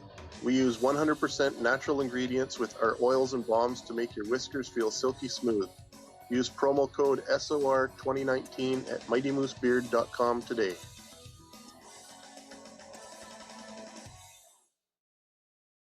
Hey, space travelers, this is John Resig, founder of the Chide and Chive Charities. If you know anything about our website, you know we like to do things a little differently. We're not some faceless organization collecting money for a nebulous cause. Our donor dollars go directly toward life-improving items. Then we give those items directly to an underdog who needs it most. To become a donor with Spaced Out Radio's official charity, Chive Charities, just go to chivecharities.org/donate. The party is always on at the Moose Vancouver. The Moose Vancouver is where you want to be when visiting Canada's West Coast. Open until 2 a.m. nightly, the Moose cranks up the rock while serving some of the best rated food in the city. The menu starts at $6.95. Why party anywhere else in Vancouver when the Moose is right there? Get your horns up and rock with the Moose, the official party bar of Spaced Out Radio. Hello everyone, this is Ryan Stacy from the Experiencer Support Association, otherwise known as TTSA. We're glad to team up with Spaced Out Radio to help investigate your experiences on the SOR Sightlines report. Together, we'll investigate the strange sightings and occurrences you've had. We're looking for answers just like you. So fill out a Sightlines report on the Spaced Out Radio website and let's figure out what's going on together. Hello, this is your guitar man, Ron Bumblefoot Thaw, and I have to tell you, I love the response I get for Little Brother is Watching from Spaced Out Radio fans. It's amazing how music can inspire and make people think deeper about what's going on in the supernatural world. You can head over to my website, Bumblefoot. All right, Steve, we got just a couple of minutes here. You can walk around, do what you got to do. I'm walking.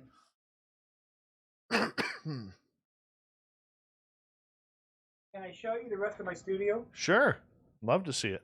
Okay, so this is the 8x12 mural I have of the Capitol here. Yeah, it's beautiful.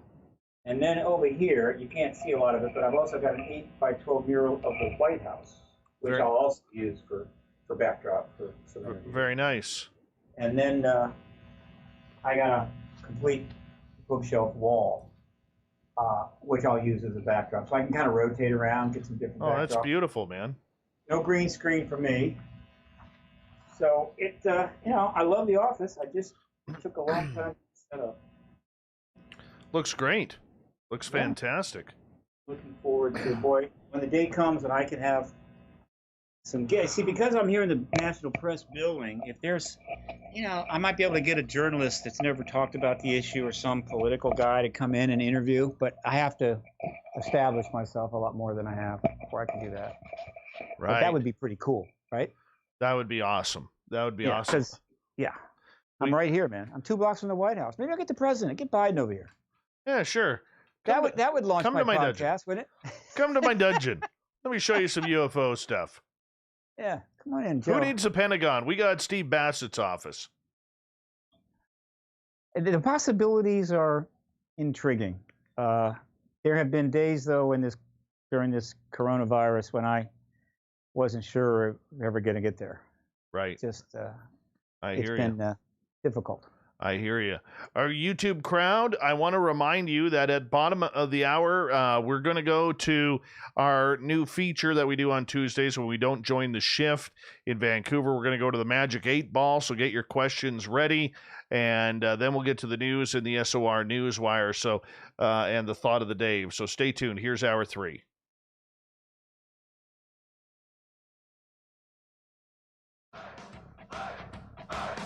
Would you like to connect with us? Head to spacedoutradio.com for all your latest show info. Now, back to Dave Scott and SOR. Third and final hour of Spaced Out Radio is now underway. My name is Dave Scott. Thank you so much for taking the time to join us tonight. We really do appreciate earning your listening ears. Hello to everyone listening in on our terrestrial affiliates around North America, digitally on TalkStream Live, Revolution Radio, and KPNL. If you want to take a listen to our archives, they are free for you at youtube.com/Spaced Out Radio. Do old Davey the favor, hit that subscribe button. The Desert Clam has set the password for tonight in the SOR Space Travelers Club. Manubrium. Manubrium is your password. Use it wisely, space travelers, as the Clam sets the password each and every night right here on Spaced Out Radio. Our website is spacedoutradio.com, where we have a plethora of features for you, including rocking out to Bumblefoot and reading up on Captain Shirk's SOR Newswire. Follow us on Twitter at Spaced Out Radio and on Instagram at Spaced Out Radio Show. For the final time tonight, we introduce UFO lobbyist Stephen Bassett from the Paradigm Research Group, his website, paradigmresearchgroup.com. Stephen, we're going to start off with a question right now from Cloudy with a Chance of UFOs in our YouTube chat. And they are asking, Stephen, have you ever personally had a UFO sighting? No. I had at the Laughlin conference once, they said that they tended to show up for that conference. I was out there on the waterfront. We were all looking up, and there was something in the sky that was hanging there, and it was not clear what it was. I got a little glimpse of it, but that's hardly what I consider a sighting. So, no, I've never had a sighting. You wish you had?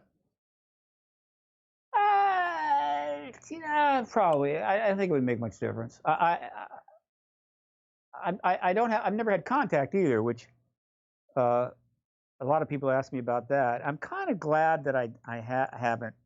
Not that there's anything wrong about that. It's just that having never had that, I'm not in this. I didn't get into this field because I had a sighting or had contact. It's very emotional. So I'm somewhat removed from it. In other words, I'm able to look at it without that component, right? I know there's ETs here. I don't have to see one to know that. And so I am a disclosure activist. Who also lobbies, but I'm a disclosure activist. I'm an exopolitical activist. I'm in this, doing this because of the political implications, not because I saw an ET once or something and got all excited. And that makes it a little easier, I think, for me to stay in a zone I need to be in to deal with, politicians and journalists and so forth. Why do you believe? The evidence is confirming. I mean, why does somebody find somebody guilty at the end of a trial? They've heard all the evidence and they've come to a conclusion. It's beyond a reasonable doubt. The evidence for the ET presence exceeds anything you might get in a trial. I mean, it's just extraordinary. So if you look at the evidence, you come to a verdict. Now, if you don't look at the evidence, okay, then you're just speculating or guessing. But the evidence is massive, and that's the way it is. I mean, people want to say, no, there is no evidence. Well, fine. But the evidence is convincing. And by the way, I don't believe. That's another language issue. People should not believe in extraterrestrials. They should be either convinced that they are here or not convinced that they are here. This is not a religion. There is no Church of Ufology. And so that is a term. It's not a big deal, but that term serves the truth embargo, because and the authorities will use that. The debunkers will use that. He's a believer, because it associates you with religion, and that undermines the science. So I don't believe. I'm quite convinced. I'm also convinced there's protons, neutrons, and the moon only faces the Earth. I mean, these are established truths based on the evidence. All right, that leads into a question from Discovery here in our YouTube channel, who is asking, why are you so involved with this then? Why are you an activist? What makes you do what you do? People that choose the activist path are interesting. It's not usually casually done. And it's hard to explain. But I had that sensibility even when I was fairly young. I joined the newspaper in college, wrote some activist anti-war columns, got, hate mail, and enjoyed the hate mail. So I think something was telling me that's kind of where you're at. Now, why someone is at a certain place when they're 17, 18, 19, who the hell knows? I mean, you're raised, you watch things happen, and you develop. But I didn't act on it. In other words, I didn't say, wow, that's where I seem to be. Let me go there. No, I went elsewhere. And I did not I did not become an activist. I did not get engaged. I did march a few times in the anti-war movement. I marched in the civil rights, but nothing serious. But I was dabbling. So it was kind of there. It's in my nature. I was never successful at making large sums of money. If I was, I guess I'd probably ended up just being a businessman and being wealthy. It didn't happen. I wasn't successful at a lot of things. So ultimately, when I decided, hey, it's time to get with it, pick something, I ended up picking an issue that had a lot of implications. I was interested in it. And hey, at some point in life, you don't have a lot of time left. You're going, hey, pick something you're interested in. Just don't do something to get a paycheck and pay the rent. And I picked this. And once I got into it by going to work at John Mack's operation in Cambridge, it was there that I understood something very important. The evidence was there. The ET presence was proven. There was plenty to learn. And so why wasn't it out there? Why wasn't it totally accepted? Why weren't they teaching it at universities and so forth? And I realized it wasn't the evidence. It was the politics. That the embargo was a political decision, not a scientific decision. A political decision to embargo this issue, just like they made a political decision to embargo Cuba, right? It wasn't about science. And so you could pile science up all day long. It wasn't going to change anything. You want to end the truth embargo, you want to get the truth out, you got to go solve the political problem, which means you got to figure out how to get journalists and academics and, journalists and politicians to move towards ending the truth embargo.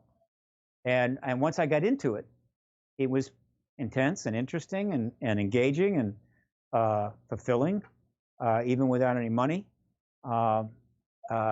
And I was able to use talents that I had developed over the years that really I couldn't use before. And so that's how it happens. But I think an activist needs to be somebody who wants to make changes. It needs to be somebody that when they see injustice, they don't like it. And there's plenty of injustice out there. You can only engage so much. And I was of that mindset.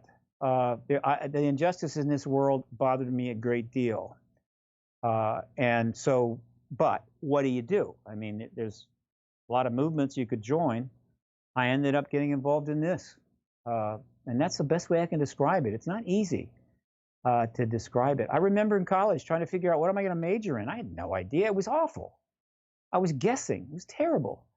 So it took me to the age of 49 to sit down and make a decision. Okay, this is what I want to do. Better late than never. You glad you did it? I have no regrets. I have no regrets. All right. Question coming from, where is it here? I just saw it a second ago. There it is, from Andrew in the United Kingdom. Steve, what do you know about the results of the metal that TTSA bought off of Linda Moulton Howe? All we know is that it was provided to the Army under a CRADA, a Cooperative Research and Development arrangement, and they're looking at it. They're looking at a number of metals, some of which came from the public sector, and some of which may have come internally. And they confirm that they're looking at stuff in that FOIA response that just happened to be released at this time. That was no accident. But we don't have any yet. They're not ready to give us real clear assessments of that material, but they're sure as hell interested in how it works. Some of it may prove to be extraterrestrial, some will not. But in terms of what that material could really be capable of and how it may play a role in the creation of craft, we're not going to get that info until after disclosure. Looking at disclosure, Ufology 2021, which is the title of this show that we're doing tonight, what do you see happening in the timeline within the next 10 and a half months?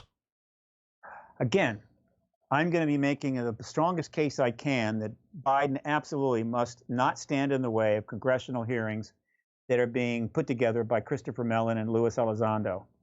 Let that go forward. Don't stifle it. Encourage it. Maybe not publicly, but behind the scenes. Once those hearings get going, I hope it's this spring, late March or April is fine. Disclosure follows. Confirmation follows. There's no way that tens of millions of people around the world, maybe hundreds of millions, are going to watch the kind of evidence that can be put in front of a committee by members of our military, some of which we know, some of which we don't know, and not be going, holy moly, this is it, right? Hell, the citizen hearing the disclosure I held, 42 witnesses, some of which were military. Almost the entire panel said, hey, I came in here, I didn't know what to think, and I'm going out of here thinking, man, this is real. So those hearings will be overwhelming and provide the cover for the president to say, I'm not telling you this today because I've known it all these years, but I think I'm going to tell you now. I'm telling you this because I've just watched these hearings, and it's clear, and I've discussed this over with key leaders in Congress and also in the Pentagon, that, yeah, the evidence is compelling. This phenomenon is extraterrestrial. And I'm confirming that today. And we're going to work to see what other information we can get to you that is in government hands, that can be declassified. And to the extent that we can do that, you're going to be learning more. Not everything, but you're going to be learning more. And then once, and that could happen, that could be done by April. And then after that, we're in the post-disclosure world. Now, what happens then? Hell, you could spend days talking about that. But I can assure you, the aftermath of disclosure or confirmation will be the most intense intellectual period in history. It will involve more people worldwide than any other issue ever. It will be compelling. It will be riveting. It will be exciting. It will be worth the ride, man. And people will hopefully will look at it and go, man, I am so lucky that I didn't run the car into a tree almost like I did when I was 18, and I'm still here, because this is something you could live 100 or 1,000 lifetimes and not experience anything like what I think is coming. Lou Elizondo, Chris Mellon, and others have gone on record saying we don't know what these are. They're detailing them as a threat.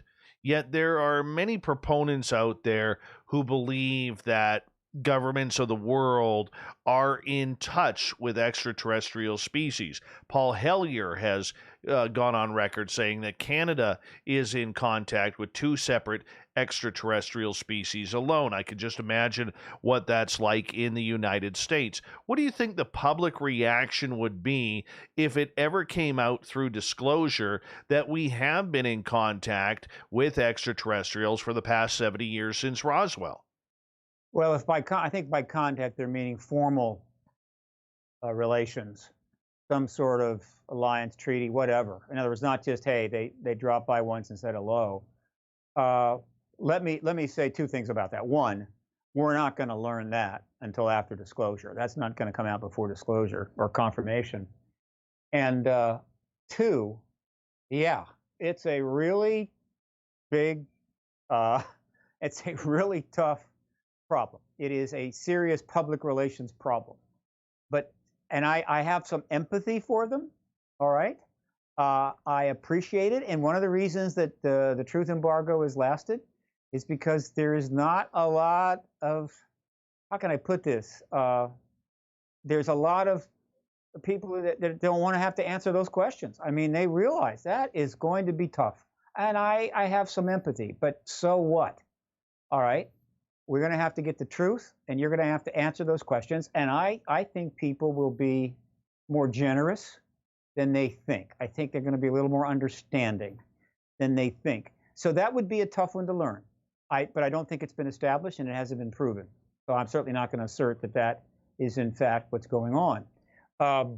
The other, so in terms of Mellon,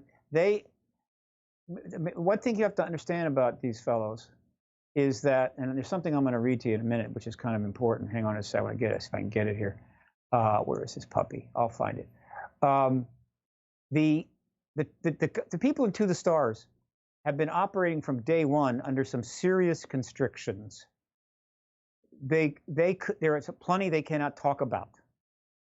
They're under NDAs, but more importantly than that, the people that are backing them, that allowed this to go forward at all right, have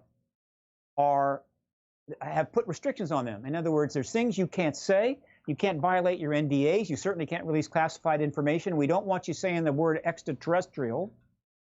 We don't want you saying matter of fact they're here. In other words, stay between the lines. I believe every single member of the To the Stars Academy is fully aware there's an extraterrestrial presence. Absolutely. They're too smart. They've been around too long. They're too connected. But that doesn't mean they can say that. In terms of threat, they have been relatively careful.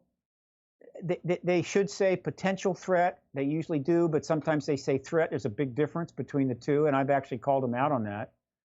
But there's no misunderstanding about that. Look, the threat issue, the national security issue, is key to the success of this project. You're not going to get members of Congress to agree to hold hearings about how to welcome the ETs when they arrive. That those hearings are going to be political safe as long as they're based on national security, and getting the media to cover it. So national security is the core. Military witnesses are the key witnesses. That doesn't mean they're pushing a threat agenda. I don't believe they have a threat agenda, and let me make that point really strongly. For those that have watched the Unidentified series, they know that the threat issue or potential threat has come up, and there have been witnesses and so forth. Well, that series ended September. There was a season of 6 and a season of 8. And on the very last show, something extraordinary happened, which some people picked up on, but I definitely picked up on. The last show in the Unidentified History series was about contact. Which is, let's just say, a whole nother level up from where they had been. Now, not surprisingly, the contact was with military guys, encounters. Now, the message they sent with that show was that, look, we're having to be careful and we're staying between the lines here, but we're aware of what's going down, and we're aware of the contact phenomena, and that is going to be part of our future stuff, but maybe not right away, but we're giving you a little teaser here. And I have a feeling a lot of people may not have liked that, but that show was about contact. But here at the end of the show, this is the end of the series. There may never be another Unidentified series. Elizondo and Mellon close out these 14 episodes with the final remarks at the very end before the show ends. These remarks are significant. In fact, some people actually immediately put them down, transcribed them, put up some posts and I saw these and grabbed them. Now, I want you to listen to these words carefully. These are the closing remarks made by Elizondo at the very end of the unidentified series. In other words, the last thing he said on this subject at the end of that series. Lewis, what does it mean for us if we are presented one day with the fact that there are others with a capital O out there? Does it mean we are not as special anymore? Or does it mean that we have brothers and sisters that now we should start a new journey with? I think there is magic in that. It's wondrous to think that in the greater cosmos, billions and billions of light years with billions and trillions of stars and planets, that we are all part of this interesting cosmic neighborhood. Wouldn't it be amazing? Maybe we will all be more human. Maybe we will learn to be more than human if we have a chance to learn from something else. And therefore, our definition of being human, a human being, is expanded. Does that sound like a man who got involved in this in order to serve up a threat agenda to the public and the politicians in order to fund a $1 trillion space force? I don't think so.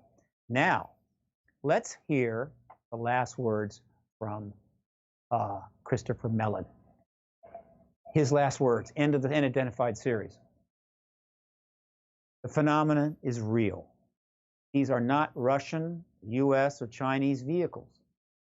If there is another intelligence from another system which is vastly more advanced and sophisticated than we are, and we are able to establish contact and communication, it would be the equivalent of possibly gaining hundreds of thousands or millions of years of knowledge in days or weeks. Well, that's a little over the top, but nevertheless. Does that sound like a man who is hell-bent on seeing a space force develop to defend us against the evil ETs? I don't think so. And then here's a little addition to that. Recently, I went on History Channel, right? And just checking to see the listings, and I went to the show, and it listed the shows on Unidentified, Season 1, Season 2. But I noticed that they only listed 7 episodes of Season 2. The final episode, the one that I just talked about, was not listed on the History Channel. It was gone. I went to IMDb to confirm that all those episodes were in play. And yeah, you go on IMDb and it shows the 2 seasons, episodes 1 through 6, and then episodes 1 through 8. Something happened that caused the History Channel to remove that listing. I have a feeling it's because there were some people that were not happy that they went there, that they approached contact, that they talked that way at the end, because it was outside the lines. Okay, is that a big deal? No.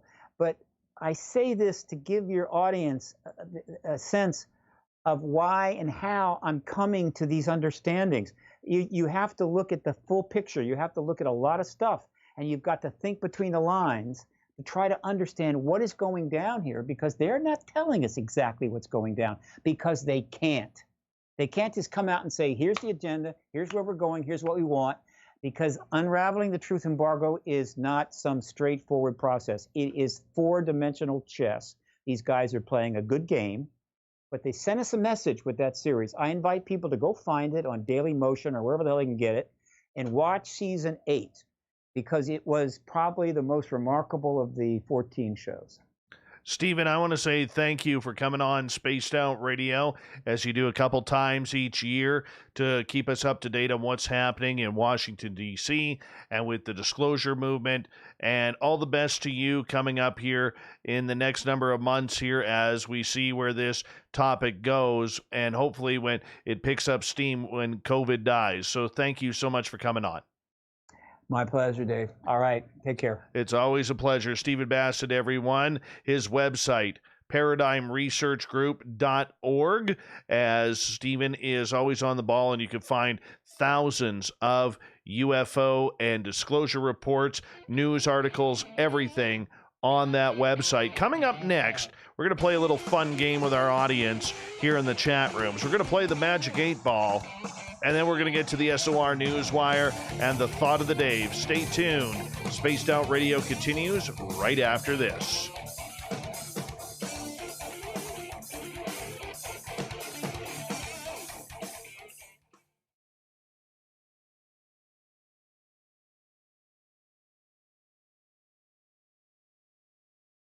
That was a good show.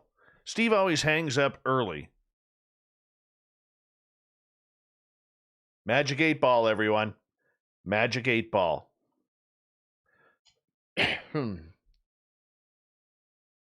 Warming it up.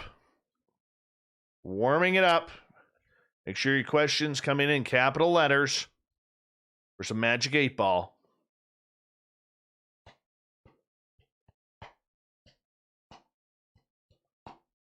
Remember, they have to be yes-no questions. You can't sit there and say, could you please tell me the color of my next partner's eyes? That doesn't work. Got to be specific questions.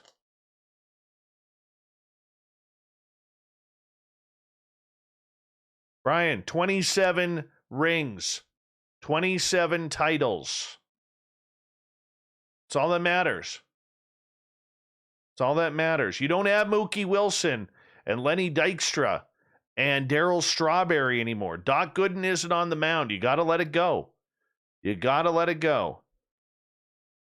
Yeah, Fast Hemi, I'm not putting that question onto terrestrial radio. Remember, these questions do have to be good for terrestrial radio people.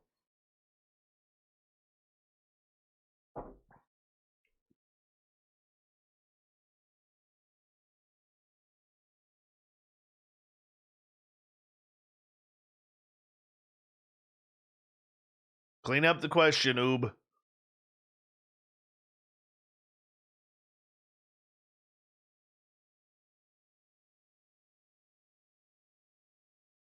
And what have they won you, Brian? The big 0. 0.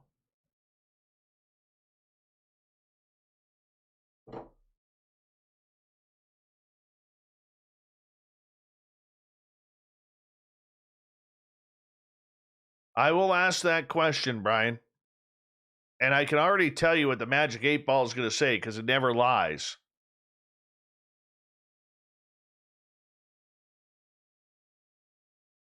Okay, just wait on your questions, guys. We got like 4 minutes here. 4 minutes.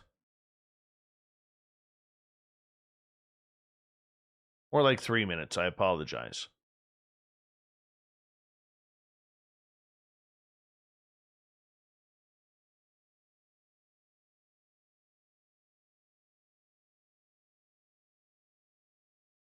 Hey, Brian on Twitter, I apologize.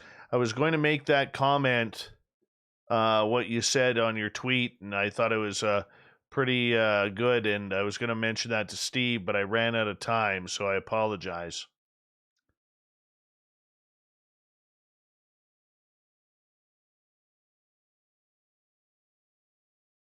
Oh, guys, I had the weirdest dream, and I forgot about it for a couple of days.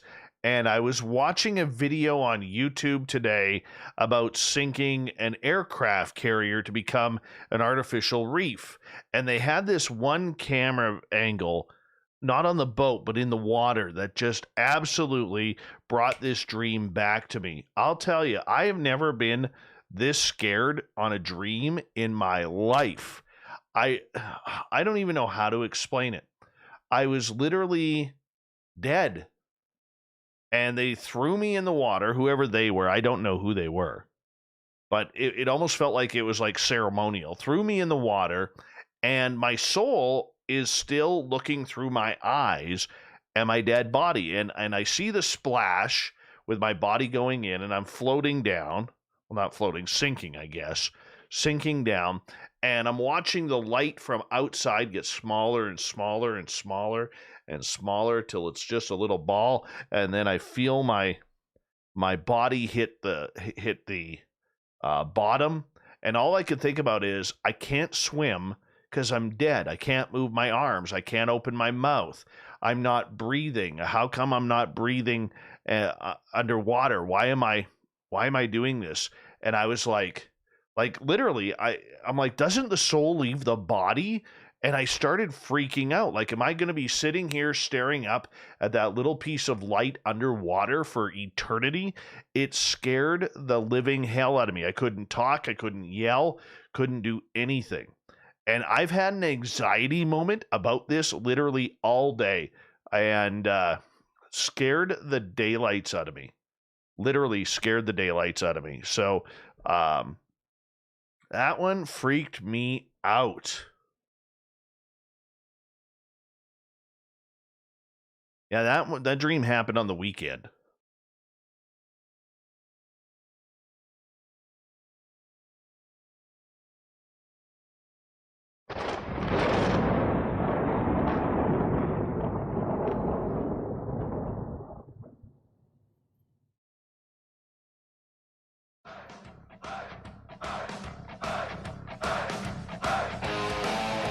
We rounded third. We're heading for home tonight on Spaced Out Radio. My name is Dave Scott. Thank you so much for taking the time to join us. We really do appreciate it. I want to remind you that if you missed most of this show or others, check out our free archives by going to youtube.com/Spaced Out Radio. Do me the favor, hit that subscribe button. Our website is spacedoutradio.com, where we have a plethora of features for you, including rocking out to Bumblefoot and reading up on Captain Shirk's SOR Newswire. Follow us on Twitter at Spaced Out Radio and on Instagram at Spaced Out Radio Show. Now, we're going to play a little game here with our audience in our chat rooms and on Twitter called the Magic 8 Ball, where you guys are going to ask us a bunch of questions, and we're going to ask old 8 Ball here to come out and play, see if we can get some answers. Because, you know, you never go wrong with the Magic 8 Ball. It always tells the truth. It is psychically connected to the mysterious universe that we have out there. So here we go. We're going to start asking. I haven't figured out any good music for this little feature that we're going to do here every now and again. But we're going to get to it. We're going to get to it right now. First question from our audience comes from Brian. And, you know, I feel sorry for this guy. He's a little ill when it comes to choosing his sports teams. As, you know, I'm a New York Yankees fan. Yes, I'm in British Columbia and way up north, way too much snow and cold. But I'm still a Yankees fan, and he happens to be a Mets fan. And I feel sorry for anybody who's a Mets fan, because it's like being a Toronto Maple Leafs fan in hockey, where, you know, you keep saying that championship is coming, and it just never does. It's like the boy who cried wolf in sports. So Brian's question is, will the Mets win a World Series title before the Yankees next one? Because the Yankees have 27.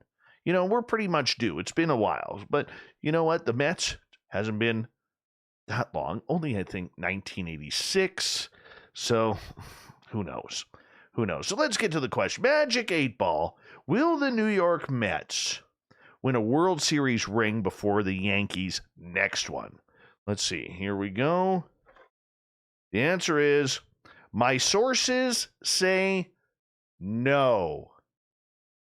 My sources say no. I believe that the accuracy of the Magic 8 Ball is 100%, just by that answer right there.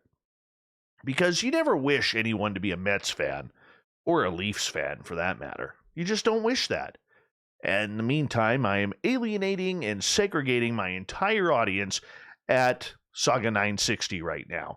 So let's just move on before we do that. Let's just move on. All right. Paul wants to know, as we shake up the Magic 8 Ball once again, do extraterrestrials smell bad? Do extraterrestrials smell bad? Oh, grand 8 Ball. Give it a little shake here. You can hear it there. All right. Here we go. We need an answer.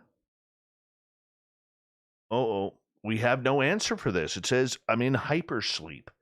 In hypersleep, which I'm going to say that the Magic 8 Ball does not want to answer that question for fear and loathing that the ETs may come down and strike a hoax or a hex rather, on the Magic 8 Ball, taking its powers away. I can understand the fear that the Magic 8 Ball has for that. Let's go to PBR here in the chat room. And he is asking, was TTSA fake? Was TTSA, a.k.a. the To the Stars Academy, fake? Oh, Magic 8 Ball, what do you think? Let's flip it on over. The answer is, ask again later, PBR. Ask again later. Magic 8 Ball doesn't like that question. Just saying. What are we going to do? All right. 509 Divine Pines is trying very hard to grow a beard and mustache, along with the perfect hair to go along with it. And good luck to you for that.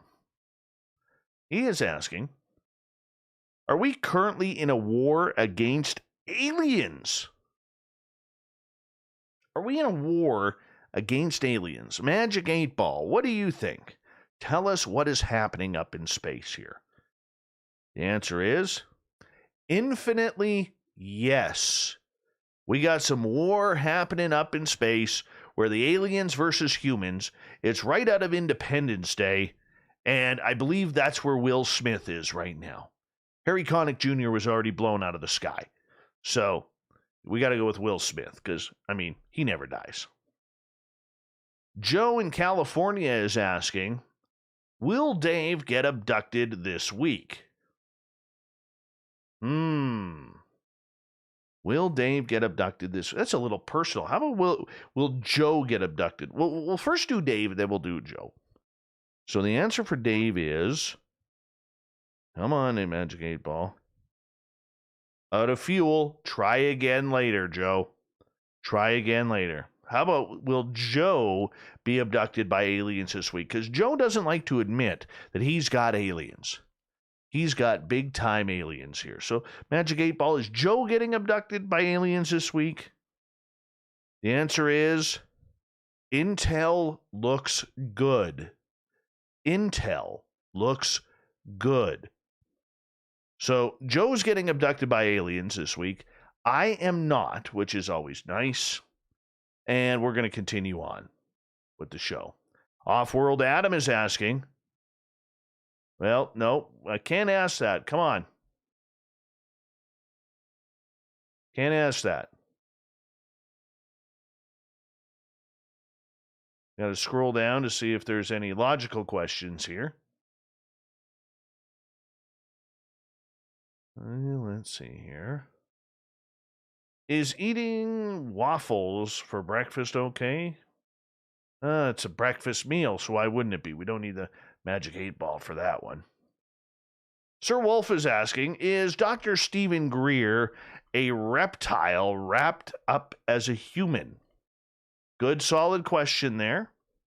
Is Dr. Stephen Greer a reptile wrapped up as a human? All right. Let's get the answer here. The answer is, I'm going to turn it this way a little bit. As I see it, yes. The Magic 8 Ball confirms that Dr. Stephen Greer is a reptilian, dressed up like a human. I mean, if the Magic 8 Ball says it, it's got to be true. Am I right? Am I right? All right, Chris Moe. Will human history end rather quickly? Ooh, going for the dark and the macabre tonight. We never get to use the word macabre on this show enough. Will human history end rather quickly? Reply hazy, try again. See, there are certain questions that those in the spirit land do not want us to know. This being one of them, which they put the energy into the Magic 8 Ball. And literally, they do not want us to know that answer. They do not want us to know that answer. All right. Keith is asking, will a cryptid or alien UFO UAP be encountered in eastern Montana in 2021? Ooh, I'm feeling a little excited for this one because Montana is not that far away from me. It's only about an 8-hour drive. Let's get to the answer, Keith. Will a cryptid or alien or UFO be encountered in eastern Montana in 2021? The answer from the Magic 8 Ball, sensors read no. I'm surprised by this. Magic 8 Ball, are you sure? It's like I'm talking to it, like it's going to respond back. No, Dave, I think I screwed up on that answer. No, that's not going to happen. But I'm very surprised by that. But we also look at it, Keith, that the 8 Ball's been pretty accurate tonight, especially with the Yankees winning a World Series before the Mets ever do. Okay, we're real close on this one. Real close on this one. All right, moving on down. See if there's any more here before we get to the news, because we have time for a couple more. All right, Brian wants to know, Magic 8 Ball, was Brian's sighting on Christmas Eve extraterrestrial? Was Brian's sighting on Christmas Eve extraterrestrial? See what the Magic 8 Ball says. Sensors read no. Sorry, Brian, you're 0 for 2 tonight. You are 0 for 2 tonight. I apologize. But the Magic 8 Ball doesn't lie. Does not lie. Irish Lincoln wants to know, am I a government agent? I think agent he was trying to spell. Am I a government agent like Corrence the booking guy claims I am? Agnet. Irish agnet? Magic 8 Ball? What do you say? As I see it, yes. Yes, you are. Because, you know, we probably do have some sort of spies or spooks listening to this show on a nightly basis. Hey, Gene in D.C., give us a call sometime. You're tuned on in. All right. Let's see here. 509 is asking another morbid question. Will the power grid be destroyed in the next 5 years from this alien war we are in? The answer by the Magic 8 Ball is in hypersleep. In hypersleep. They don't want any more. They don't want any more. And you know what? On that note, thank you to everybody participating, because that's what we have a little fun around here. Let's get to the news.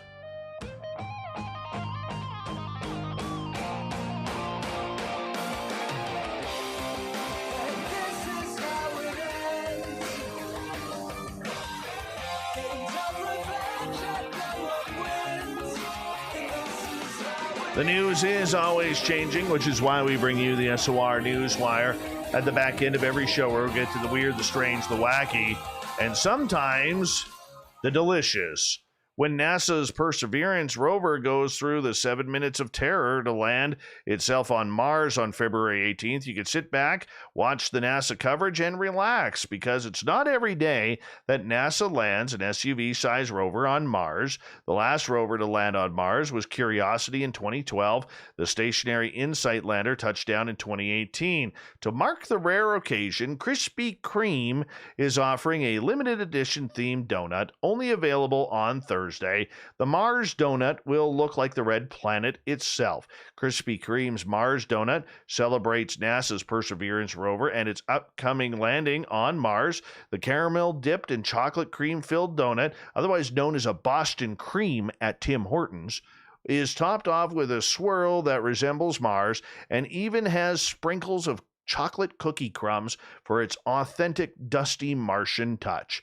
If you submit your name during NASA's Send Your Name to Mars campaign, which put almost 11 million names on the rover before it departed for its journey to Mars, bring your boarding pass to Krispy Kreme, and your Mars donut will be free. The landing of Perseverance on Mars will be an epic and important achievement, said Dave Skina, Krispy Kreme Chief Marketing Officer, in a statement. So we're celebrating the best way we know how with an amazing new donut discovery right here on Earth. It's not a new donut discovery. You're just painting up a Boston cream in different colors. That's all you're doing. Adding a few sprinkles. Come on, man. Bring back the Dutchie, Tim Hortons. By the way, I know it's a Krispy Kreme story, but I'm still upset. Like 7 years ago, Tim Hortons got rid of the Dutchie donut. Greatest donut ever. It was the greatest donut ever. Still upset about that. Amsterdam police officers dispatched to investigate reports of a person lying lifeless in a town this past Wednesday when surprised and relieved to find out that it wasn't a person, but somebody made a snowman of a person lying down. The officers expected to find someone unwell or maybe even the victim of crime, the police said on their Facebook, but after our colleagues approached the body, they saw that the police tape or ambulance could happily stay out of it.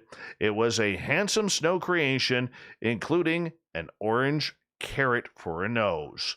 Whew, that's always good. That's always good. The latest craze in healthcare seems to be setting up GoFundMe pages just so people can pay their doctors. It's a real sorry state of affairs that such donation drives are needed in the first place, but hey, at least they are helping people. Unfortunately, though, wherever there's money, there will always be unscrupulous characters looking to make an easy buck. It's a good thing, though, that the long term and the long arm of the law manages to catch most of them.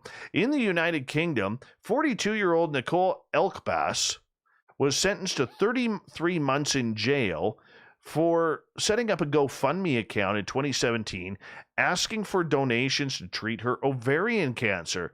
The thing is, Elkbass never had cancer, but that didn't stop her from accepting almost $70,000 in donations from kind-hearted people who only wanted to help. Nearly 700 well-meaning donors fell for her scam. You can't really blame them for believing her lies. Elkbass played the public like a fiddle. Her profile included a picture of herself bedridden in hospital. She even had written the profile descriptions as if it had been authored by her mother. The sob story described as a loving mom of an 11-year-old son who had been recently diagnosed with ovarian cancer. Her request for money was straightforward. If she didn't get enough funds to pay for her treatment, her made-up disease would kill her. Really? No wonder she got caught. Because, well, she just did not have the disease. You know, she went spending money on lavish gifts, trips to New York, and all sorts of luxury vacations. $5,500 for a private box at a soccer match for her son and friends. Yeah, well, unfortunately, Judge Mark Weeks did not fall for it and has sent her to jail. Here's another one. California Highway Patrol said troopers responding to a report of body parts floating in the water next to a highway ramp were relieved to discover the limbs and torsos were actually mannequin parts. Yeah, a trucker called into the CHP after catching a glimpse of this ghastly sight, but thank you to the fact that it was mannequins and not human beings. Finally, tonight, a Florida golfer ended up finding an exception to the play it where it lies rule when an alligator grabbed his ball in his mouth and swam away. Mark Goldstein says he was playing at the Pelican Sound Golf Club in Estero when he had an errant shot, because that's what we call it when we screw up in golf, an errant shot, and his ball rolled towards a pond. Well, the problem was, he brought out his phone to record a video when he saw a gator nearby. The gator then grabs the ball in the mouth. I'll tell you, that is a free drop if I've ever heard one, because you don't want to play that one. You just don't.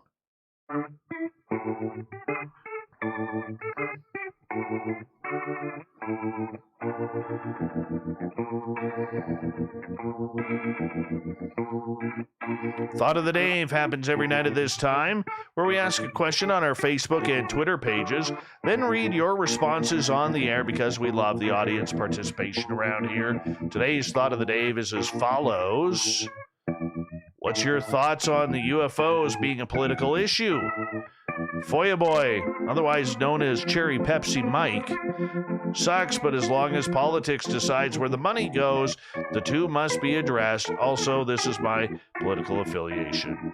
Anthony, I think, like every other topic, they touch that politicians just mess it all up. How about just telling us the truth? Jules, It should not be. It's a planetary issue of importance to all equally. Uriah, when politicians resort to UFO topics or UFO people resort to politics, it looks like an act of desperation. But since religion and UFO link has been beat to death, maybe it's the next logical step. Psychop, disclosure is an inherently political topic. I don't think there's any way around that. The actual study of the phenomena doesn't have to be, though. UFO podcast, for me, when people say political, they tend to mean U.S. politics. It shouldn't be. The U.S. system, as we have seen, is so flawed and has so many issues, it truly is a worldwide issue. The U.S. leads the way. Others must follow. Richard, well, hopefully once my story becomes known, it will transcend all politics, religions, and other dogmas.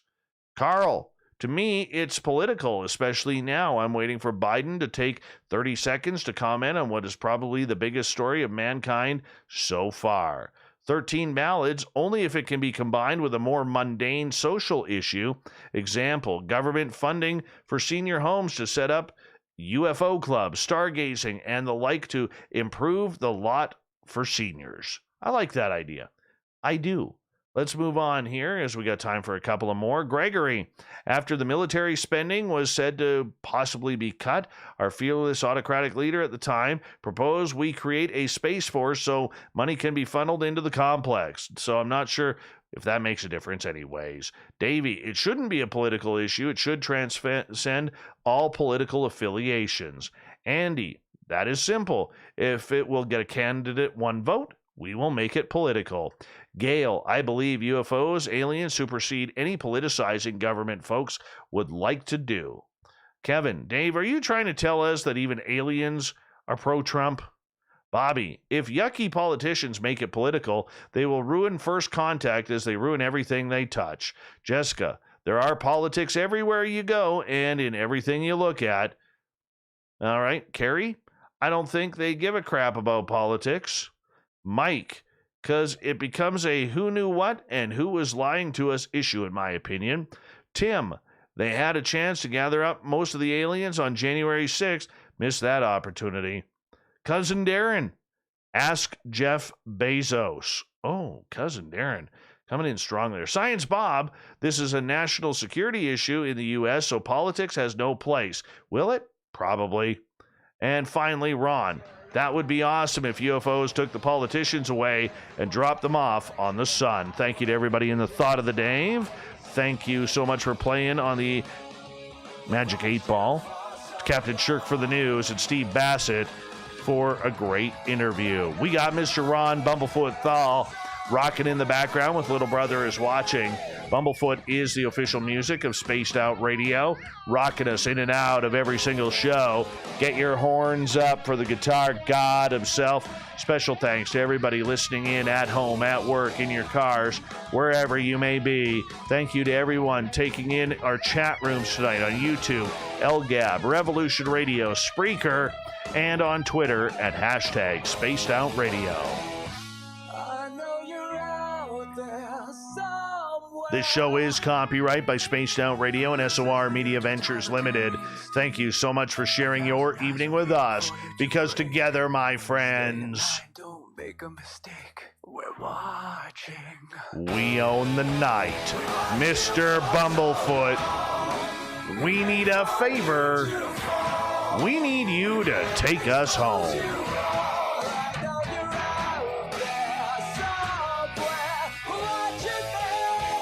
Yes, the Woo train has docked for the night, but we shall soon ride again, my friends. Your seats are always available. Your tickets never expire. And if you want to bring a friend, good news. We've got room for them too. Good night.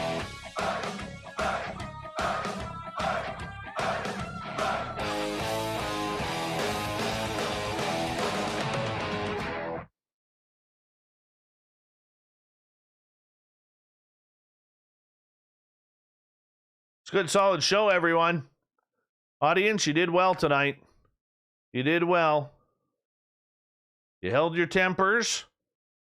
You didn't drop the gloves. You wanted to. You did well. Very happy with you. Oh. Good job. Good job tonight there, audience.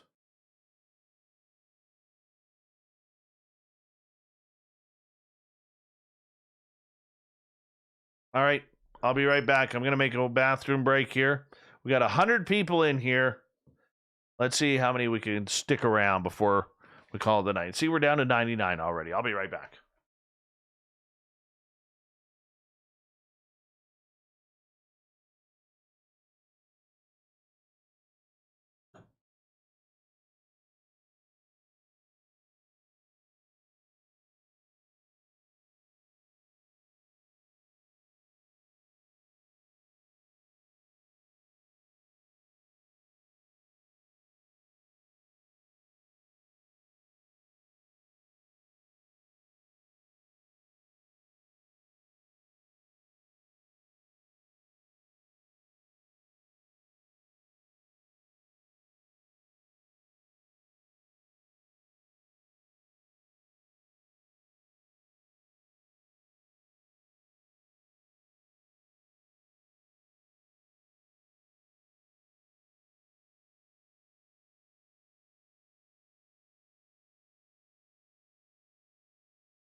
All right, I'm back. And this is loaded now. Put that in there. How we all doing, people? What are we down to? Oh, we only lost a couple. Hey, Decatus, how are you? Good to see you.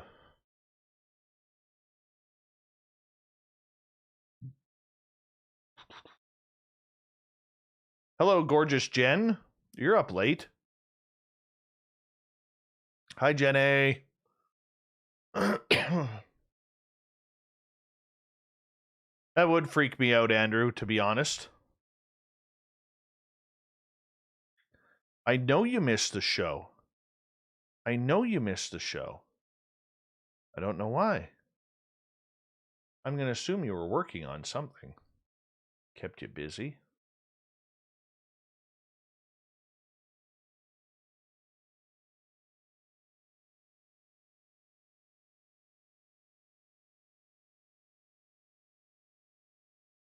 That is very true, PBR. Better late than never. Absolutely, brother. Absolutely.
Do.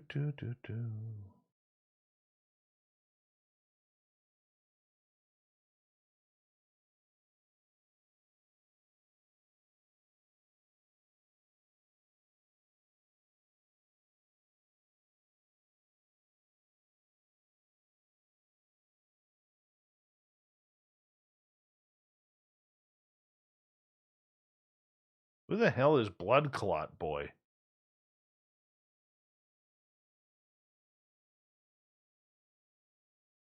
Where is that one going? Right there.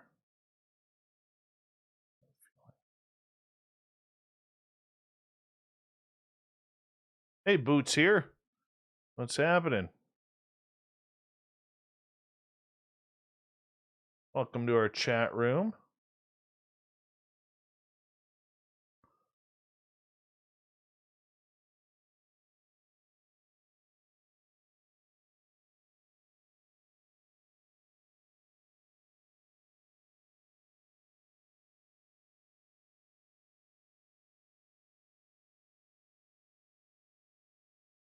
Oh, second time here. Welcome, man. Welcome. Where are you from, Boots here? Good night, Susan.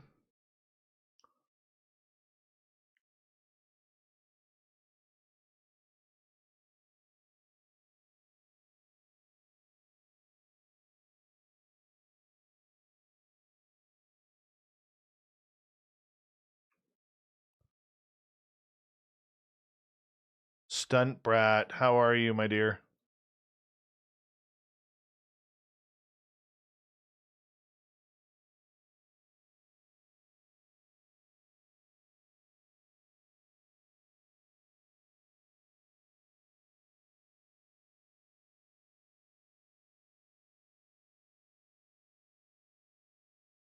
Right there.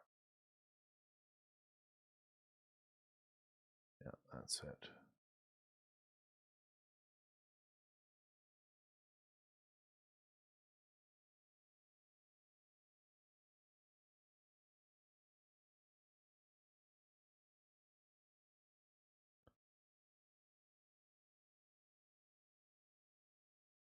Hey, Boots here.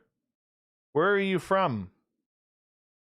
We like to know where everybody's from because it's kind of cool to see where we are on the map.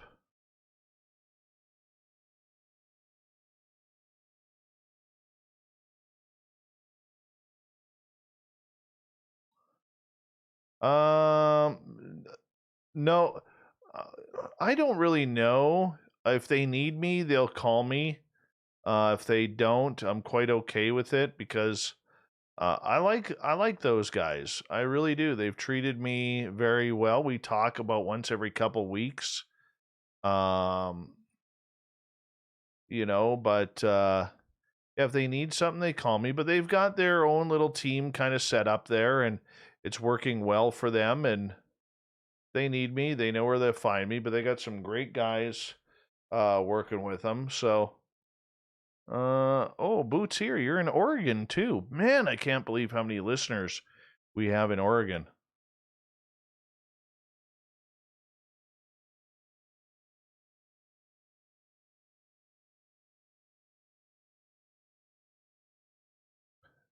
Race fan. Murray is southeast of me. He's near Vancouver.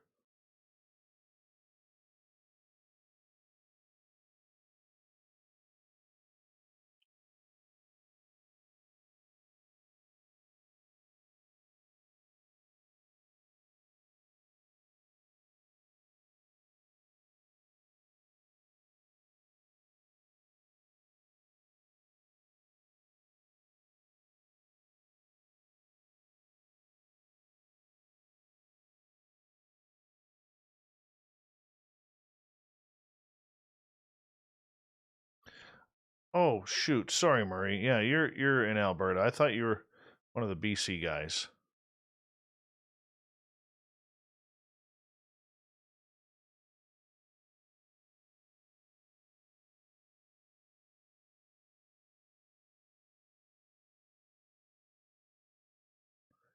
Eugene, home of the Emeralds. Single A baseball.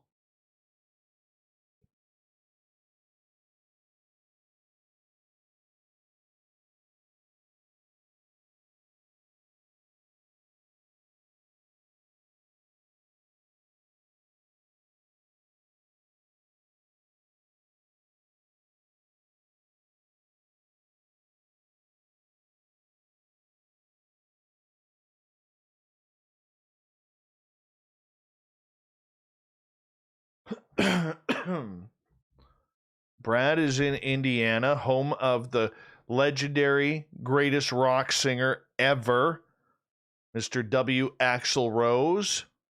Also home of Izzy Stradlin and former GNR guitarist DJ Ashba.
Jamie Colt is from New Zealand.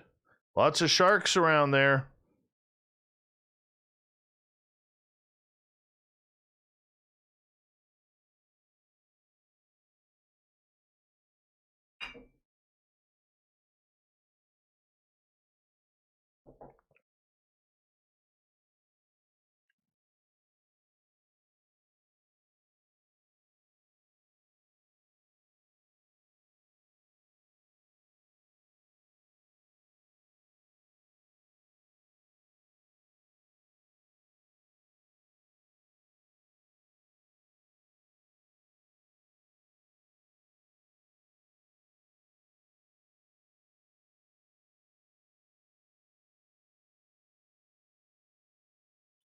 Lots of sharks there.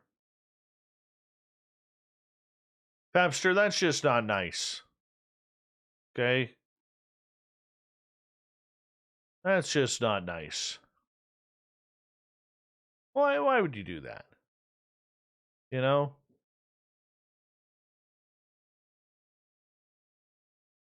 Look at Lala bragging about her hot man who plays guitar. Local celebrity.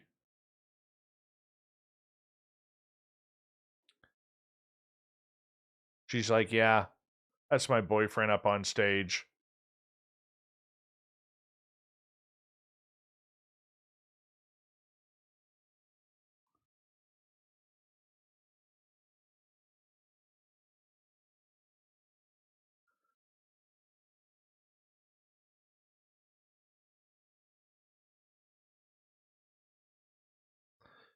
Stones Coliseum in LA. So it goes around. Oh, it was a beautiful thing. Beautiful thing. Yeah, Lala, we all want to know now. How is the boyfriend a drama queen? We need to know this. You can't drop a bombshell like that and not fill it in. We need to know.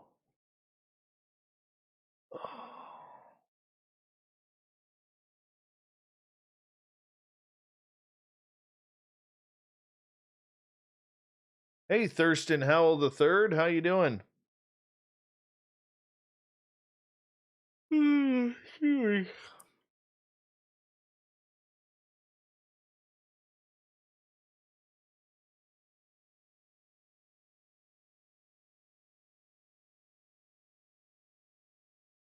night, Fast Hemi.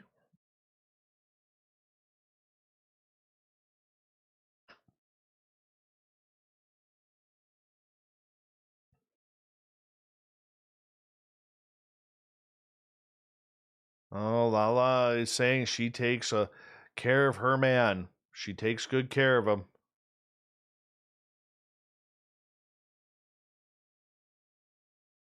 Well, we could ask the Magic 8 Ball. For sure we could.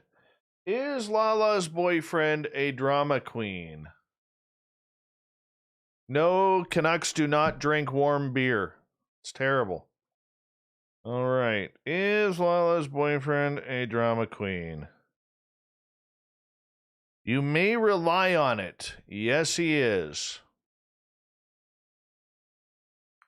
Yes, he is.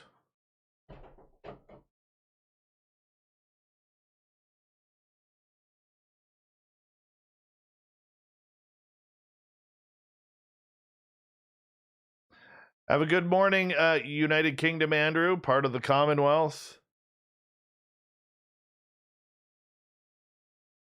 We making Avatar at Mo? I don't get that. Avatar is a great band. Actually, it's a Governor General who is.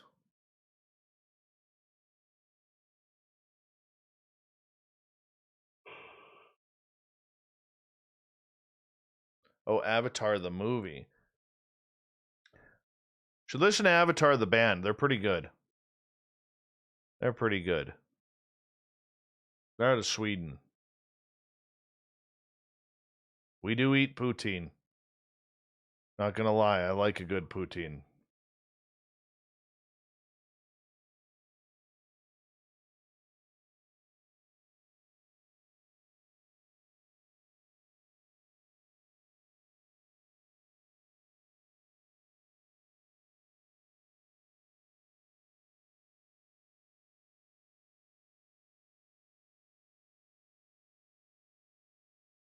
I like poutine.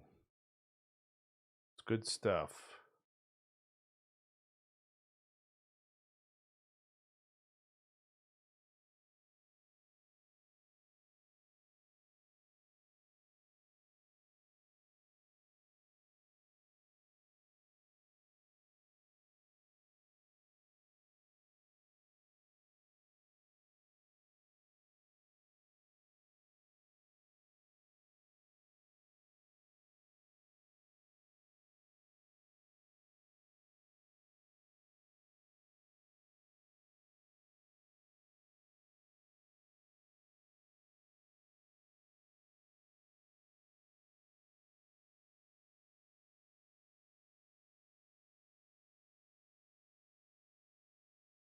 Well, the show is kind of over, Boots, here. We're just hanging out while I edit the show.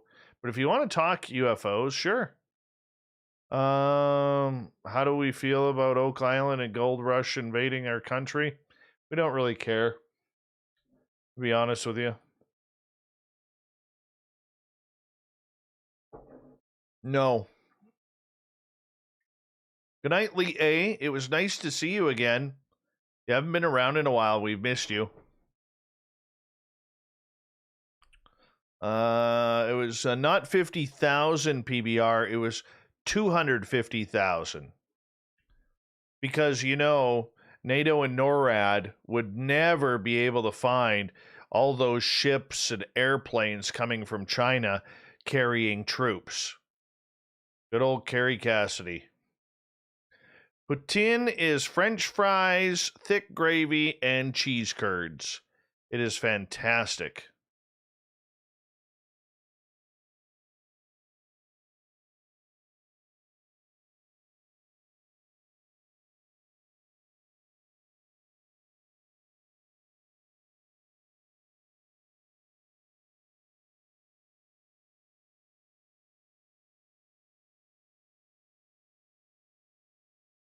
I am familiar with the Dyatlov Pass there, Raul.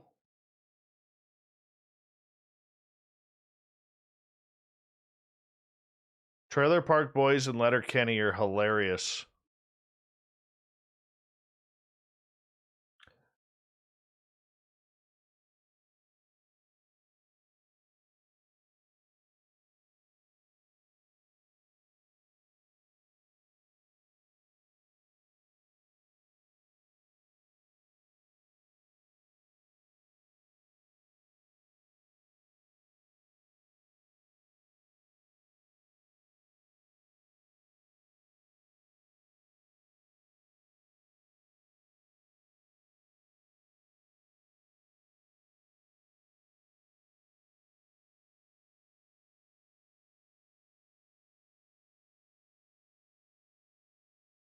I'm sure they are, PBR.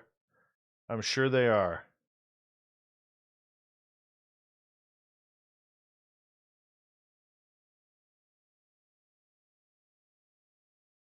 My favorite SCTV sketch. Oh, goodness. God. All the Bob and Doug McKenzies were fantastic. And when John Candy played the sex shop owner with the tattoo of the snake on his face, that was great. And Count Floyd was awesome too. When they do the zoom in, zoom out, zoom in, zoom out, I loved that. That just used to crack me up.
I was never a fan of Kids in the Hall.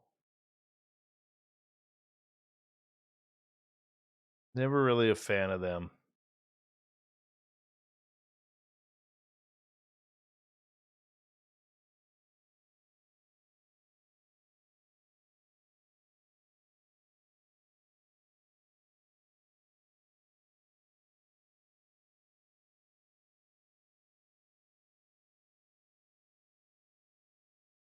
Sorry, just typing Corrence, the booking guy.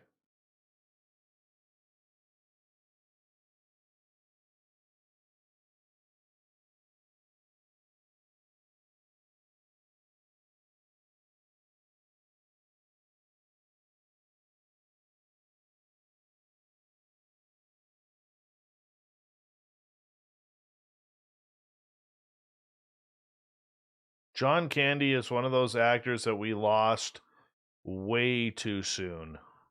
Way too soon. He was amazingly funny. Amazingly funny.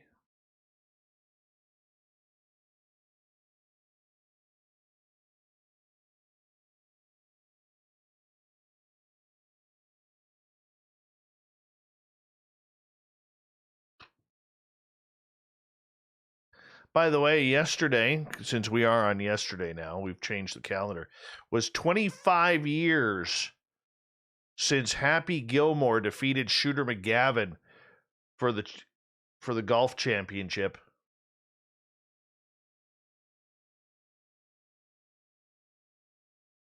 Can you believe it's been 25 years since Happy Gilmore?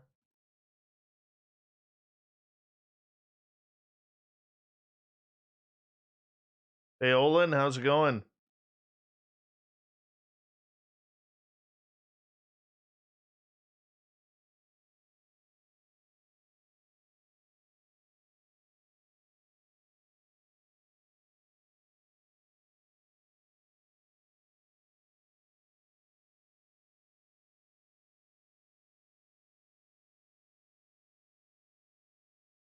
Tommy Boy was a classic movie. Minus 20 Fahrenheit in Minnesota. Yeah, that's cold. It's about minus 33 here. I played 2 of the 3 courses on Happy Gilmore. The only one I didn't get to is Furry Creek up near Squamish on the way to Whistler.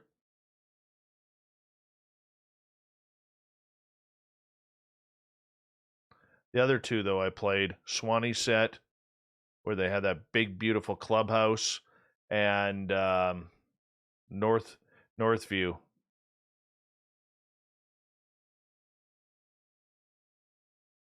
Were the other ones.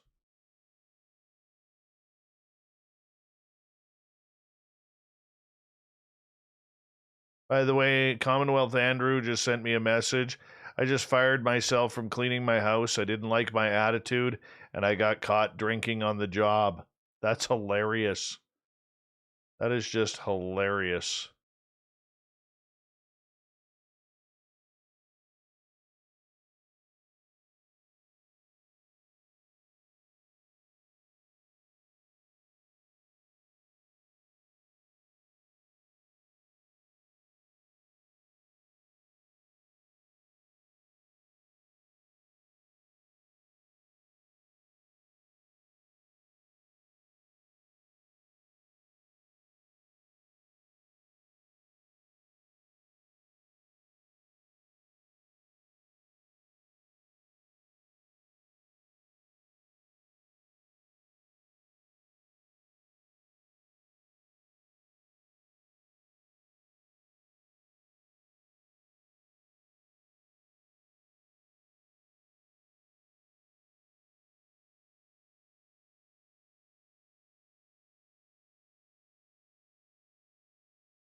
It's warm near my place now.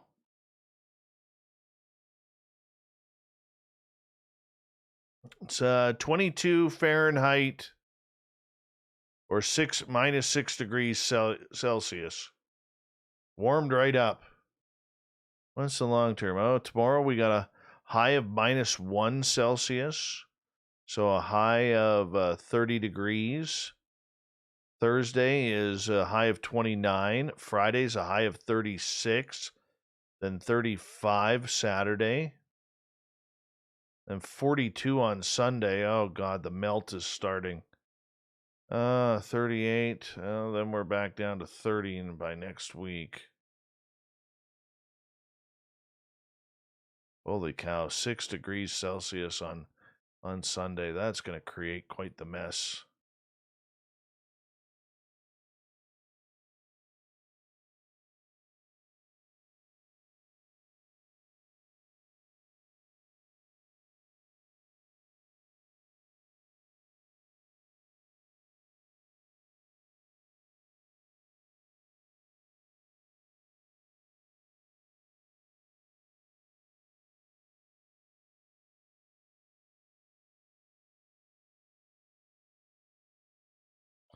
All right, it's that time of the night, everyone, where we get to say goodnight and goodbye to you guys until 21 and a half or 20 and a half hours from now, as I got to get to bed. I got to work in the morning and get my kid to school. So thank you so much for joining us. Thank you to everybody who is a new subscriber. And everybody gave us a thumbs up. We unfortunately didn't get any super chats tonight, but that's okay. We're still blessed that each and every one of you were here to tune us on in, and that's just as awesome. So thank you, everyone, for a great night. We'll see you all tomorrow. We got Ghosts of the Great White North with Merle and with, what's his name from the Ghost Hunters TV show. Mustafa is with us. So we'll talk to you guys tomorrow night. Have fun and see you soon, okay? Have a good one, everyone. See you.